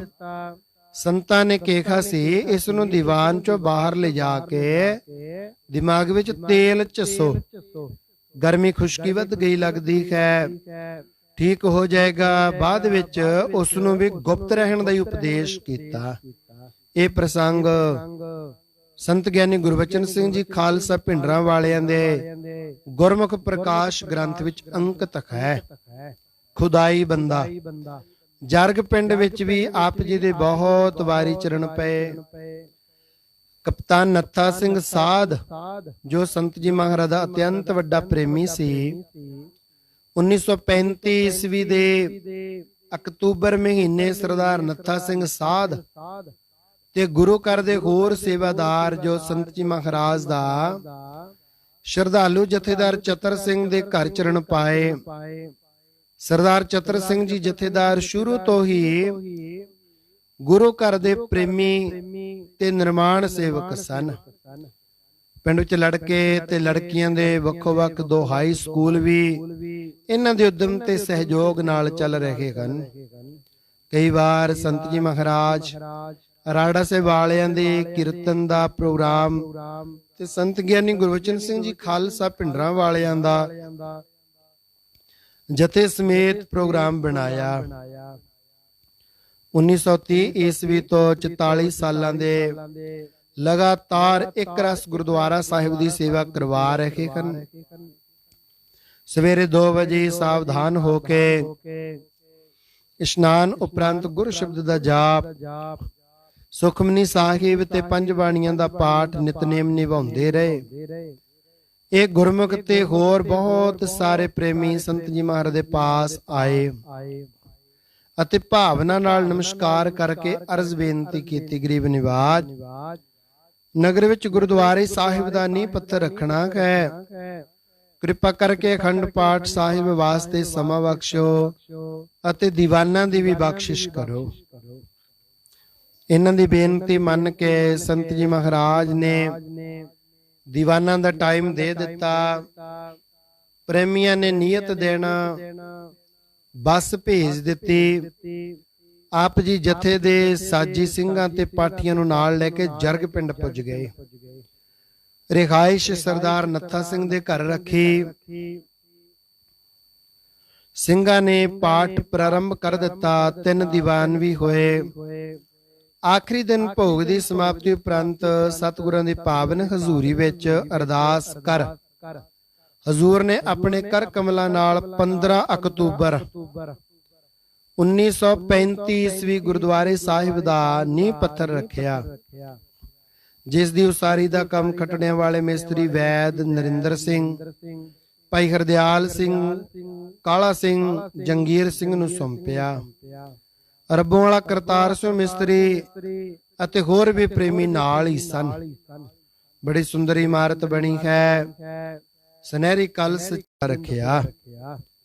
ਅਖੰਡ ਪਾਠ ਆਰੰਭ ਹੋਣ ਤੋਂ ਦੂਸਰੇ ਦਿਨ ਆਪ ਜੀ ਆਸਾ ਜੀ ਦੀ ਵਾਰ ਦਾ ਕੀਰਤਨ ਸਮਾਪਤ ਕਰ ਸੋ ਵਕਤ ਹੀ ਜਲ ਪਾਣੀ ਛਕ ਕੇ 1-2 ਸੇਵਾਦਾਰਾਂ ਸਮੇਤ ਸ਼ਹਿਰ ਨੂੰ ਚਲੇ ਗਏ। ਨਗਰ ਤੋਂ ਬਾਹਰ ਮੀਲ 1.5 ਮੀਲ ਦੇ ਫਾਸਲੇ ਤੇ ਨਜ਼ਦੀਕ ਹੀ ਨਹਿਰ ਵਗਦੀ ਹੈ। ਉਸ ਦੀ ਪਟੜੀ ਤੇ ਚੜ ਗਏ। ਇੱਕ ਹੋਰ ਨਜ਼ਦੀਕ ਪਿੰਡ ਦਾ ਮੁਸਲਮਾਨ ਫਕੀਰ ਵੀ ਨਹਿਰ ਤੇ ਸੈਰ ਕਰ ਰਿਹਾ ਸੀ। ਸੰਤ ਜੀ ਮਹਾਰਾਜ ਨੂੰ ਵੇਖ ਕੇ ਪਾਸ ਆ ਗਿਆ ਤੇ ਬੜੀ ਭਾਵਨਾ ਨਾਲ ਦਸਤਬੋਸੀ ਲੈ ਕੇ ਸਲਾਮ ਕੀਤੀ। ਹਜ਼ੂਰ ਨੇ ਸੁਖ ਆਨੰਦ ਪੁੱਛੀ ਅਤੇ ਆਖਿਆ, ਤੁਸੀਂ ਕੌਣ ਹੋ ਅਤੇ ਕਿੱਥੇ ਰਹਿੰਦੇ ਹੋ? ਇਸਨੇ ਅਰਜ਼ ਕੀਤੀ, ਮਹਾਰਾਜ ਮੈਂ ਇਸੇ ਪਿੰਡ ਦੀ ਮਸੀਤ ਵਿੱਚ ਰਹਿਣ ਵਾਲਾ ਕਾਜ਼ੀ ਹਾਂ। ਆਪ ਜੀ ਬੋਲੇ, ਸਾਨੂੰ ਕਿਵੇਂ ਜਾਣਦਾ ਹੈ ਭਾਈ ਤੂੰ? ਇਸਨੇ ਕਿਹਾ, ਮੈਂ ਕਈ ਵਾਰ ਅਸਥਾਨ ਤੇ ਜਾ ਕੇ ਹਜ਼ੂਰ ਦਾ ਦੀਦਾਰ ਕਰ ਆਇਆ ਹਾਂ ਤੇ ਬਚਨ ਵੀ ਸੁਣੇ ਹਨ। ਆਪ ਖੁਦਾ ਦੇ ਪਿਆਰੇ ਹੋ, ਰੱਬੀ ਆਸ਼ਿਕ ਅਤੇ ਮੁਰਸ਼ਿਦ ਵਾਲੇ ਹੋ। ਆਪ ਜੈਸੇ ਪੂਰਨ ਮਹਾਪੁਰਸ਼ਾਂ ਨੂੰ ਦੀਨ ਇਸਲਾਮ ਵਿੱਚ ਖੁਦਾਈ ਬੰਦਾ ਆਖਿਆ ਜਾਂਦਾ ਹੈ। ਸੰਤ ਜੀ ਮਹਾਰਾਜ ਨੇ ਮੁਸਕਰਾ ਕੇ ਬਚਨ ਕੀਤਾ ਕਿ ਤੁਹਾਡੇ ਦੀਨ ਇਸਲਾਮ ਵਿੱਚ ਮੁਰਸ਼ਿਦ ਨੂੰ ਮੰਨਦੇ ਹਨ ਕਿ ਨਹੀਂ? ਇਹਨੇ ਅਰਜ਼ ਕੀਤੀ, ਕੁਰਾਨ ਸ਼ਰੀਫ ਵਿੱਚ ਤਾਂ ਮੁਹੰਮਦ ਸਾਹਿਬ ਵੱਲੋਂ ਬਾਰੰਬਾਰ ਮੁਰਸ਼ਿਦ ਦੀ ਸ਼ਰਨ ਲੈਣ ਵਾਸਤੇ ਆਖਿਆ ਗਿਆ ਹੈ, ਪਰ ਇਹ ਸ਼ਰਈ ਲੋਕ ਕਿਸੇ ਦੀ ਮੰਨਦੇ ਹੀ ਨਹੀਂ ਹਨ। ਇਹ ਤਾਂ ਕੁਰਾਨ ਸ਼ਰੀਫ ਦੇ ਬਚਨ ਮੰਨ ਕੇ ਉਸ ਦੇ ਮਗਰ ਲੱਗਣ ਦੀ ਬਜਾਏ ਮਨਮਰਜ਼ੀ ਦੇ ਅਰਥ ਕਰਕੇ ਕੁਰਾਨ ਸ਼ਰੀਫ ਨੂੰ ਆਪਣੇ ਮਗਰ ਲਾਉਣਾ ਚਾਹੁੰਦੇ ਹਨ। ਪਰ ਅਸਲੀਅਤ ਤਾਂ ਇਹ ਹੈ ਕਿ ਮੁਰਸ਼ਿਦ ਤੋਂ ਬਗੈਰ ਇਸ ਨੂੰ ਖੁਦਾ ਦੀ ਪ੍ਰਾਪਤੀ ਹੋ ਹੀ ਨਹੀਂ ਸਕਦੀ। ਫਿਰ ਉਸਨੇ ਕਿਸੇ ਮੁਸਲਮਾਨ ਫਕੀਰ ਦੇ ਲਿਖੇ ਹੋਏ ਬਚਨ ਕਹੇ, ਬਿਨਾ ਮੁਰਸ਼ਿਦਾਂ ਰਾਹ ਨਾ ਹੱਥ ਆਵੇ, ਬਿਨਾ ਦੁੱਧ ਨਾ ਰਿਝਦੇ ਖੀਰ ਮੀਆਂ। ਇਹ ਹੋਰ ਵੀ ਕਾਫੀ ਸਮਾਂ ਬਚਨ ਵਿਲਾਸ ਹੁੰਦੇ ਰਹੇ। ਉਪਰੰਤ ਸਲਾਮ ਕਰਕੇ ਵਾਪਸ ਚਲਿਆ ਗਿਆ ਅਤੇ ਆਪ ਜੀ ਪਾਠ ਦੀ ਸਮਾਪਤੀ ਉਪਰੰਤ ਅਸਥਾਨ ਤੇ ਵਾਪਸ ਆ ਗਏ। ਹਰਿਦੁਆਰ ਦੀ ਯਾਤਰਾ ਜੀਵਾਂ ਦੀ ਪ੍ਰਾਰਬਧ ਦੇ ਪ੍ਰੇਰੇ 1938 ਈਸਵੀ ਦੇ ਭਾਦਰੋਂ ਮਹੀਨੇ ਆਪ ਜੀ ਨੇ ਨਿਕਟਵਰਤੀ ਸੇਵਾਦਾਰ ਭਾਈ ਇੰਦਰ ਸਿੰਘ ਜੀ ਤੇ ਜੀਰਖ ਵਾਲੇ ਭਲਵਾਨ ਕਿਸ਼ਨ ਸਿੰਘ ਨੂੰ ਨਾਲ ਲੈ ਕੇ ਚੁੱਪ ਚਪੀਤੇ ਦਰਾਹੇ ਤੋਂ ਗੱਡੀ ਬੈਠ ਕੇ ਹਰਿਦੁਆਰ ਵੱਲ ਚਾਲੇ ਪਾ ਦਿੱਤੇ। ਡੇਰੇ ਤੋਂ ਤੁਰਨ ਵੇਲੇ ਤੁਰਨ ਸਮੇਂ ਸਾਥੀਆਂ ਨੂੰ ਹਦਾਇਤ ਕੀਤੀ। ਹਦਾਇਤ ਸੀ ਕਿ ਬਿਨਾਂ ਪੁੱਛੇ ਕਿਸੇ ਨੂੰ ਇਹ ਨਹੀਂ ਦੱਸਣਾ ਕਿ ਇਹ ਰਾੜੇ ਸਾਹਿਬ ਵਾਲੇ ਸੰਤ ਹਨ ਅਤੇ ਨਾ ਹੀ ਕਿਸੇ ਪਾਸੋਂ ਕੋਈ ਚੀਜ਼ ਮੰਗਣੀ ਹੈ। ਪ੍ਰਾਰਬਧ ਤਾਂ ਸਾਡੀ ਦਾਸੀ ਹੈ, ਆਪੇ ਸੇਵਾ ਕਰੇਗੀ। ਵੱਲ ਲੱਗਦਿਆਂ ਕਿਸੇ ਮਕਾਨ ਅੰਦਰ ਵੀ ਨਹੀਂ ਜਾਣਾ। ਜੇਕਰ ਕੋਈ ਆਪਣੇ ਆਪ ਖਾਸ ਪ੍ਰੇਮੀ ਮਿਲ ਵੀ ਜਾਵੇ ਅਤੇ ਮਕਾਨ ਅੰਦਰ ਲਿਜਾਣ ਵਾਸਤੇ ਮਜਬੂਰ ਕਰੇ ਤਾਂ ਭੋਜਨ ਬਾਹਰੋਂ ਭਿੱਖਿਆ ਦਾ ਜਾਂ ਛੇਤਰ ਦਾ ਹੀ ਛਕਣਾ। ਕਿਸੇ ਨੂੰ ਐਵੇਂ ਉਚੇਚਪੁਣੇ ਦੀ ਤਕਲੀਫ ਨਹੀਂ ਦੇਣੀ। ਇਹ ਰਾਤ ਦੀ ਹਰਿਦੁਆਰ ਮੇਲ ਗੱਡੀ ਤੇ ਸਵਾਰ ਹੋ ਕਰਕੇ ਦੂਸਰੇ ਦਿਨ 9 ਵਜੇ ਹਰਿਦੁਆਰ ਜਾ ਪੁੱਜੇ। ਇਤੀ ਠਹਿਰੇ ਨਹੀਂ, ਅੱਗੇ ਸ਼ਾਮ ਨੂੰ ਰਿਸ਼ੀਕੇਸ਼ ਪੁੱਜੇ। ਮਹਾਨ ਤਿਆਗੀ ਤਪੱਸੀਆਂ ਵਾਂਗ ਭਗੀਰਥੀ ਗੰਗਾ ਦੇ ਪਾਵਨ ਤਟ ਪਰ ਭੂਮਾਸਣ ਹੀ ਝਾੜੀ ਵਿੱਚ ਰਾਤ ਬਤੀਤ ਕੀਤੀ। ਰਾਤ ਦੇ ਸਮੇਂ ਸਾਥੀਆਂ ਨੂੰ ਆਰਾਮ ਕਰਦਿਆਂ ਵੇਖ ਆਪ ਜੀ ਇਕੱਲਿਆਂ ਹੀ ਗੰਗਾ ਜੀ ਦੇ ਨਿਰਮਲ ਪ੍ਰਵਾਹ ਵਿੱਚ ਜਾ ਪ੍ਰਵੇਸ਼ ਹੋਏ। ਜੋ ਸਾਧੂਆਂ ਦੀ ਚਰਨ ਧੂੜ ਤੀਰਥਾਂ ਨੂੰ ਪਾਵਨ ਕਰਿਆ ਕਰਦੀ ਹੈ, ਜਿਸ ਦੇ ਪ੍ਰਥਾਏ 1263 ਨੰਬਰ ਅੰਗ ਤੇ ਪ੍ਰਵਚਨ ਆਉਂਦੇ ਹਨ। ਗੰਗਾ ਜਮਨਾ ਗੋਦਾਵਰੀ ਸਰਸਵਤੀ ਤੇ ਕਰੇ ਉਦਮ ਧੂਰ ਸਾਧੂ ਕੀ ਤਾਈ। ਕਿਲਵਿਕ ਮੈਲ ਭਰੇ ਭਰੇ ਹਮਰੇ ਵਿੱਚ ਹਮਰੀ ਮੈਲ ਸਾਧੂ ਕੇ ਧੂਰ ਗਵਾਈ। ਤੀਰਥ 68 ਮੱਜਨ ਨਹਾਈ, ਸਤ ਸੰਗਤ ਕੀ ਧੂਰ ਪਰੀ ਉਡ ਨੇਤਰੀ, ਸਭ ਦੁਰਮਤ ਮੈਲ ਗਵਾਈ। ਰਖਾਉ ਜਾਹਰਨ ਵੀ ਤਪੈ ਭਾਗੀਰਥ, ਆਣੀ ਕੇਦਾਰ ਥਪਿਓ ਮਹਿਸਾਈ। ਕੰਸੀ ਕ੍ਰਿਸ਼ਨ ਚਰਾਵਤ ਗਾਉ, ਮਿਲ ਹਰ ਜਨ ਸੋਭਾ ਪਾਈ। जितने तीर्थ देवी थापे, सब तितने लोचे धूर साधु की ताई। हर का संत मिले गुर साधु, लै तिसकी धूड़ मुख लाई। जितनी श्रेष्ठ तुमरी मेरे स्वामी, सब तितनी लोचे धूर साधु की ताई। नानक लिलाट होवे जिस लिखिया, तिस साधु धूर दे घर पार लंघाई। ਤਦੇ 12 ਸਾਲ ਬਾਅਦ ਕੁੰਭ ਤੇ 6 ਸਾਲ ਬਾਅਦ ਅਰਧ ਕੁੰਭੀ ਆਉਂਦੀ ਹੈ ਕਿ ਇਸ ਸਮੇਂ ਕਿਸੇ ਬਖਸ਼ੀ ਹੋਈ ਰੂਹ ਮਹਾਪੁਰਸ਼ ਦੀ ਚਰਨ ਧੂੜ ਪਵੇ ਤੇ ਤੀਰਥ ਵੀ ਪਾਵਨ ਪਵਿੱਤਰ ਹੋਵਣ। ਗੰਗਾ ਨੇ ਆਪਣੀ ਸੀਤਲ ਜਲ ਨਾਲ ਹਜ਼ੂਰ ਦੇ ਚਰਨ ਧੋਤੇ, ਸੁੰਦਰ ਲਹਿਰਾਂ ਦੇ ਫੁੱਲ ਭੇਂਟ ਕੀਤੇ। ਇਉਂ ਆਪ ਜੀ ਉਸ ਨੂੰ ਪਵਿੱਤਰਤਾ ਬਖਸ਼ ਇਸ਼ਨਾਨ ਕਰਕੇ ਨਾਲ ਦੇ ਪ੍ਰੇਮੀਆਂ ਦੇ ਸਾਵਧਾਨ ਹੋਣ ਤੋਂ ਪਹਿਲਾਂ ਹੀ ਆਪਣੇ ਸਥਾਨ ਤੇ ਆ ਸਜੇ। ਫਿਰ ਆਗਿਆ ਪਾ ਕੇ ਉਹਨਾਂ ਨੇ ਇਸ਼ਨਾਨ ਕੀਤਾ। ਦਿਨ ਚੜ੍ਹੇ ਤੱਕ ਸਮਾਧੀ ਵਿੱਚ ਲੀਨ ਰਹੇ। ਉਪਰੰਤ ਸਾਧੂਆਂ ਦੇ ਸਥਾਨ, ਨਿਰਮਲ ਆਸ਼ਰਮ ਤੇ ਹੋਰ ਡੇਰਿਆਂ ਦੀ ਯਾਤਰਾ ਕੀਤੀ। ਸਾਰਿਆਂ ਨੇ ਮਹਾਪੁਰਸ਼ਾਂ ਦਾ ਬੜਾ ਅਦਬ ਸਤਿਕਾਰ ਕੀਤਾ। ਠਹਿਰਨ ਲਈ ਬੇਨਤੀਆਂ ਕੀਤੀਆਂ, ਪਰ ਆਪ ਜੀ ਦਰਸ਼ਨ ਮੇਲਾ ਕਰ ਸਾਰੇ ਮਹਾਤਮਾ ਤੋਂ ਆਗਿਆ ਲੈ ਕਰਕੇ ਵਾਪਸ ਆ ਗਏ। ਗੀਤਾ ਭਵਨ, ਸੁਰਗਾਸ਼ਰਮ ਇਹ ਵੀ ਦੇਖੇ। ਬਹੁਤ ਸਾਰੇ ਝਾੜੀ ਤੇ ਬਰੇਤੀ ਵਿੱਚ ਬੈਠੇ ਇਕਾਂਤਵਾਸੀ ਬੀਤਰਾਗ ਸਾਧੂਆਂ ਦਾ ਦੀਦਾਰ ਹੋਇਆ, ਜਿਨ੍ਹਾਂ ਨੇ ਬੜੇ ਡੂੰਘੇ ਏਕਤਾ ਬੋਧਕ ਅਦਵੈਤਵਾਦੀ ਵਚਨ ਕੀਤੇ। ਉਪਰੰਤ ਸਭ ਤੋਂ ਖੁਸ਼ੀਆਂ ਪ੍ਰਾਪਤ ਕਰਕੇ ਸ਼ਾਮ ਦੇ 4 ਵਜੇ ਹਰਿਦੁਆਰ ਵਾਪਸ ਆ ਗਏ। ਹਰ ਕੀਆਂ ਪੌੜੀਆਂ ਤੇ ਘੰਟਾ ਘਰ ਤੋਂ ਹੋਰ ਦੂਰ ਪਰੇ ਪਲੇਟਫਾਰਮ ਤੇ ਅਖੀਰ ਪਰ ਇਕਾਂਤ ਦਾ ਆਸਨ ਵਿਛਾ ਕੇ ਬੈਠ ਗਏ। ਗੰਗਾ ਦੀਆਂ ਲਹਿਰਾਂ ਵਿੱਚੋਂ ਬਲਿਹਾਰੀ ਕੁਦਰਤ ਵਸਿਆ ਦੀ ਰਚਨਾ ਦੇਖ ਕੇ ਪ੍ਰਸੰਨ ਹੋ ਰਹੇ ਸਨ। ਇਤਨੇ ਨੂੰ ਸੁਭਾਵਕ ਹੀ ਘਣਗਸਾ ਪਿੰਡ ਦਾ ਮਿਸਤਰੀ ਰਤਨ ਸਿੰਘ ਆ ਗਿਆ। ਇੱਥੇ ਪੰਜਾਬ ਸਿੰਧ ਖੇਤਰ ਵਿੱਚ ਲੱਕੜੀ ਦਾ ਕੰਮ ਚੱਲਦਾ ਸੀ। ਵੱਖਰਾ ਕਮਰਾ ਮਿਲਿਆ ਹੋਇਆ ਸੀ। ਭੋਜਨ ਖੇਤਰ ਵਿੱਚ ਹੀ ਛਕ ਲੈਂਦਾ ਸੀ। ਹਜ਼ੂਰ ਦਾ ਦੀਦਾਰ ਕਰਕੇ ਇਸ ਦਾ ਮਨ ਗਦਗਦ ਹੋ ਗਿਆ। ਦੌੜ ਕੇ ਪਾਵਨ ਚਰਨਾਂ ਤੇ ਨਮਸਕਾਰ ਕੀਤੀ। ਪ੍ਰੇਮੀ ਦੇ ਨੇਤਰਾਂ ਵਿੱਚ ਵੈਰਾਗ ਦਾ ਜਲ ਆ ਗਿਆ। ਕਿਉਂਕਿ ਪੂਰਨ ਸ਼ਰਧਾਲੂ ਸੀ, ਪਹਿਲੇ ਢੱਕੇ ਵੀ ਜੋੜੀਆਂ ਵਗੈਰਾ ਚਾੜਨ ਦੀ ਸੇਵਾ, ਲੱਕੜੀ ਦਾ ਜਿਤਨਾ ਕੰਮ ਸੀ ਉਹ ਸਭ ਆਪਨੇ ਹੀ ਕੀਤਾ। ਉਹ ਸਾਰਾ ਆਪਦੇ ਹੱਥੀਂ ਹੋਇਆ ਸੀ, ਪ੍ਰਾਣਾ ਪ੍ਰੇਮੀ ਸੀ। ਇਸ ਨੇ ਸਥਾਨ ਤੇ ਲਿਜਾਣ ਵਾਸਤੇ ਬਹੁਤ ਬੇਨਤੀ ਕੀਤੀ, ਪਰ ਆਪ ਜੀ ਦਾ ਉੱਤਰ ਸੀ ਇੱਥੇ ਹੀ ਠਹਿਰਨਾ ਹੈ। ਜਦੋਂ ਇਸ ਨੇ ਆਪਣੀ ਦਿਲੀ ਸ਼ਰਧਾ ਪ੍ਰਗਟ ਕਰ ਦਿੱਤੀ, ਇਹ ਪ੍ਰਣ ਕੀਤਾ ਕਿ ਜੇਕਰ ਆਪ ਨਹੀਂ ਜਾਂਦੇ ਤਾਂ ਮੈਂ ਵੀ ਭੁੱਖਾ ਤੇ ਖਾਇਆ ਤੁਹਾਡੇ ਪਾਸ ਕੀ ਬੈਠਾ ਰਹਾਂਗਾ। ਇਸ ਦਾ ਬਹੁਤਾ ਹੱਟ ਦੇਖ ਕੇ ਇਹ ਬਚਨ ਕੀਤਾ ਕਿ ਤਾਂ ਜਾਵਾਂਗੇ ਜੇਕਰ ਸਾਡੇ ਵਾਸਤੇ ਵੱਖਰਾ ਕਮਰਾ ਤੇ ਵੱਖਰਾ ਪ੍ਰਸ਼ਾਦ ਨਾ ਤਿਆਰ ਕਰੇਗਾ। ਇਸ ਨੇ ਸੰਤ ਜੀ ਮਹਾਰਾਜ ਦਾ ਬਚਨ ਮੰਨ ਲਿਆ। ਪੰਜਾਬ ਸਿੰਧ ਖੇਤਰ ਨੇੜੇ ਹੀ ਹੈਗਾ ਸੀ। ਸੇਵਾਦਾਰ ਸ਼ਾਮ ਨੂੰ ਜਾ ਕੇ ਜਗ੍ਹਾ ਦੇਖ ਆਏ। ਇਸ ਨੇ ਹਜ਼ੂਰ ਦੇ ਹੁਕਮ ਅਨੁਸਾਰ ਆਪਣੇ ਕਮਰੇ ਵਿੱਚ ਹੀ ਥਾਂ ਸਾਫ਼ ਕਰਕੇ ਇੱਕ ਪਾਸੇ ਆਸਣ ਲਗਾ ਦਿੱਤਾ। ਪ੍ਰਸ਼ਾਦ ਸ਼ਾਮ ਨੂੰ ਛਕਦੇ ਨਹੀਂ ਸਨ।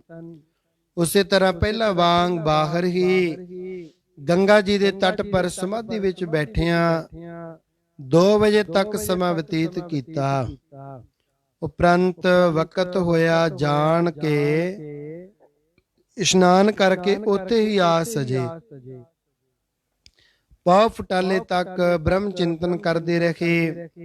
ਇਤਨੇ ਨੂੰ ਮਹਾਵੀਰ ਦੀ ਸੈਨਾ ਬਾਨਰ ਆ ਗਏ।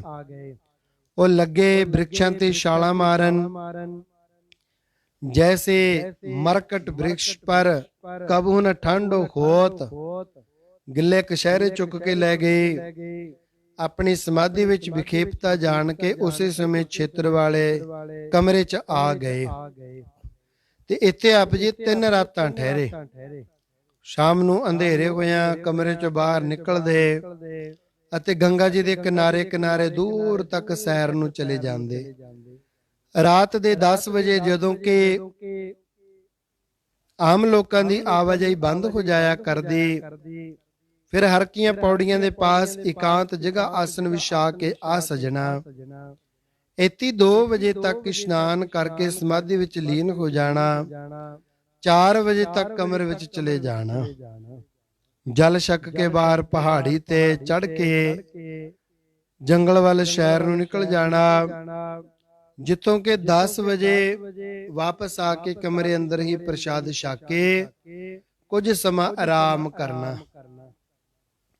ਦਿਨੇ ਪ੍ਰਸ਼ਾਦ ਖੇਤਰ ਚੋਂ ਪ੍ਰੇਮੀ ਲਿਆ ਦਿੰਦੇ, ਰਾਤ ਨੂੰ ਛਕਦੇ ਨਹੀਂ ਸਨ। ਸਵੇਰ ਦਾ ਜਲ ਪਾਣੀ ਅੰਦਰ ਹੀ ਭਾਈ ਰਤਨ ਸਿੰਘ ਬਣਾ ਲੈਂਦਾ। ਭਾਵੇਂ ਉਸ ਜਗ੍ਹਾ ਦੇ ਪ੍ਰਬੰਧਕਾਂ ਨੇ ਆਪ ਜੀ ਦਾ ਦਰਸ਼ਨ ਕਰਕੇ ਹੋਰ ਵੀ ਕੁਝ ਸਮਾਂ ਠਹਿਰਨ ਵਾਸਤੇ ਬੇਨਤੀਆਂ ਕੀਤੀਆਂ, ਪਰ ਆਪ ਜੀ ਪਿਛਲੇ ਪ੍ਰੇਮੀਆਂ ਦੀ ਖਿੱਚ ਜਾਣ ਕੇ ਇਸੇ ਤੇ ਖੁਸ਼ੀਆਂ ਕਰਕੇ ਪੰਜਾਬ ਨੂੰ ਵਾਪਸ ਆ ਗਏ। ਸਰਦਾਰ ਮੇਵਾ ਸਿੰਘ ਬੀਜੇ ਵਾਲਾ, ਬੀਜੇ ਪਿੰਡ ਵੀ ਹਜ਼ੂਰ ਦੇ ਕਈ ਵਾਰ ਚਰਨ ਪਏ। ਇੱਥੋਂ ਦਾ ਵਸਨੀਕ ਸਰਦਾਰ ਮੇਵਾ ਸਿੰਘ ਸੰਤ ਜੀ ਮਹਾਰਾਜ ਦਾ ਪਰਮ ਪ੍ਰੀਤਵਾਨ ਹੈ। ਸੇਵਾ ਸਿੰਘ, ਮੇਵਾ ਸਿੰਘ ਤੇ ਬਲਵੀਰ ਸਿੰਘ 3 ਭਰਾ ਹਨ। ਇਹ ਸਾਰਾ ਪਰਿਵਾਰ ਗੁਰੂ ਘਰ ਦਾ ਪਰਮ ਪ੍ਰੀਤਵਾਨ ਤੇ ਸੰਤ ਮਹਾਰਾਜ ਦਾ ਸਤਸੰਗੀ ਹੈ। ਸਿਮਰਨ ਦੀ ਦਾਤ ਪ੍ਰਾਪਤ ਕਰਕੇ ਗੁਰਸਿੱਖੀ ਜੀਵਨ ਵਿੱਚ ਚੱਲਦੇ ਹਨ।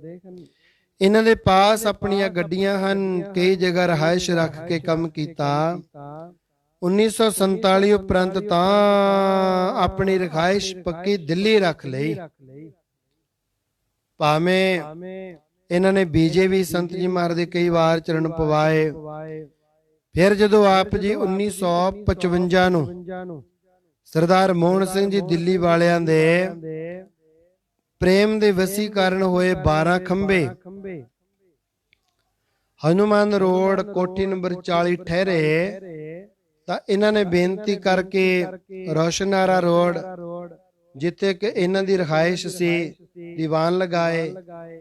ਫਿਰ 1959 ਈਸਵੀ ਵਿੱਚ ਇੱਕ ਦੀਵਾਨ ਲਗਾਇਆ ਸੀ। ਸਰਦਾਰ ਮੇਵਾ ਸਿੰਘ ਨੇ ਕਈ ਵਾਰ ਹਾਂਸ ਪਿੰਡ ਆਇਆ ਸੰਤ ਮਹਾਰਾਜ ਦੇ ਰਾੜਾ ਸਾਹਿਬ ਦਰਸ਼ਨ ਕੀਤੇ। ਸੰਤ ਜੀ ਮਹਾਰਾਜ ਦਾ ਮਿਲਾਪ ਕਹਿੰਦੇ ਹਨ, ਦੁੱਖ ਵੀ ਪਰਮੇਸ਼ਰ ਨੇ ਆਪਣੇ ਵੱਲ ਖਿੱਚਣ ਲਈ ਇੱਕ ਜੰਜੀਰ ਰੱਖੀ ਹੋਈ ਹੈ। ਸਾਕਤ ਮੂੜ ਅਚੇਤ ਨ ਚੇਤੈ, ਦੁੱਖ ਲਾਗੈ ਤਾ ਰਾਮ ਪੁਕਾਰਾ ਹੈ। 1030 ਨੰਬਰ ਅੰਗ ਤੇ ਅੰਕਿਤ ਹੈ। ਤਦੇ ਕਿ ਹਜ਼ੂਰ ਨੇ ਦੁੱਖ ਨੂੰ ਦਾਰੂ ਕਥਨ ਕੀਤਾ ਹੈ। ਦੁੱਖ ਦਾਰੂ ਸੁਖ ਰੋਗ ਭਇਆ, ਜਾਂ ਸੁਖ ਤਾਪਦਾ ਹੋਏ। ਜਦੋਂ ਇਹ 1947 ਦੇ ਸਮੇਂ ਜਗਾਦਰੀ ਆਪਣਾ ਟਰੱਕ ਚਲਾਉਂਦਾ ਸੀ, 15 ਅਗਸਤ ਨੂੰ ਹਿੰਦੁਸਤਾਨ ਤੇ ਪਾਕਿਸਤਾਨ ਦਾ ਅੱਡ-ਅੱਡ ਹੋ ਜਾਣਾ, ਮੁਸਲਮਾਨਾਂ ਨੇ ਹਿੰਦੂਆਂ ਦੇ ਖੂਨ ਨਾਲ ਆਪਣੇ ਹੱਥ ਰੰਗੇ, ਨਿਰਦੋਸ਼ੇ ਗਰੀਬ ਬੰਦੇ ਜ਼ਾਲਮਾਂ ਦੇ ਹੱਥੋਂ ਮੌਤ ਦੇ ਘਾਟ ਉਤਰ ਗਏ। ਇਧਰ ਹਿੰਦੂ ਸਿੱਖਾਂ ਨੇ ਵੀ ਬਦਲਾ ਲੈਣ ਵਾਸਤੇ ਆਪਣੇ ਦਿਲੀ ਅਰਮਾਨ ਕੱਢੇ। ਬੰਦੇ ਨੇ ਰਾਖਸ਼ ਦਾ ਰੂਪ ਧਾਰਨ ਕਰ ਲਿਆ, ਇੱਕ ਦੂਜੇ ਨੂੰ ਮੂਲੀ ਗਾਜਰਾਂ ਦੀ ਤਰ੍ਹਾਂ ਕਤਲ ਕਰ ਰਹੇ ਹਨ। 4 ਸਤੰਬਰ 1947 ਨੂੰ ਸਰਦਾਰ ਮੇਵਾ ਸਿੰਘ ਦੀ ਗੱਡੀ, ਜਿਸ ਨੂੰ ਇਹ ਆਪ ਚਲਾ ਰਿਹਾ ਸੀ, ਜਮਨਾ ਦੇ ਪੁਲ ਤੇ ਪੁੱਜੀ। ਇਸ ਦੇ ਕਲੀਨਰ ਪ੍ਰਕਾਸ਼ ਚੰਦ ਦੇਸ਼ ਦਾ ਤਬਦੀਲੀ ਸਮੇਂ ਅੰਮ੍ਰਿਤਸਰ ਸਾਰਾ ਪਰਿਵਾਰ ਹੀ ਮੁਸਲਮਾਨਾਂ ਨੇ ਮਾਰ ਦਿੱਤਾ ਸੀ। ਉਸ ਦੇ ਅੰਦਰ ਬਦਲੇ ਦੀ ਅੱਗ ਭੜਕੀ। ਇਸ ਨੇ ਮੁਸਲਮਾਨ ਦੇ ਭੁਲੇਖੇ ਕਿਸੇ ਹਿੰਦੂ ਅਫਸਰ ਨੂੰ ਛੁਰੇ ਨਾਲ ਮਾਰ ਦਿੱਤਾ।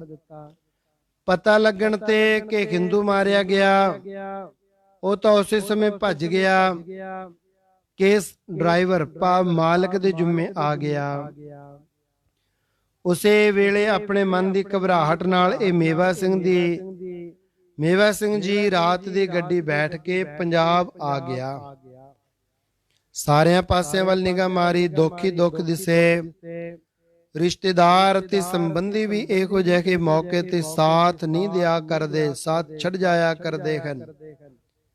ਇਸ ਨੂੰ ਆਪਣੇ ਬਚਣ ਦੀ ਕੋਈ ਆਸ ਉਮੀਦ ਹੀ ਨਾ ਦਿਸੀ। ਅਖੀਰ ਨੂੰ ਗੱਡੀ ਤੋਂ ਉੱਤਰ ਸਿੱਧਾ ਕਰਮਸਰ ਸਾਹਿਬ ਆਇਆ।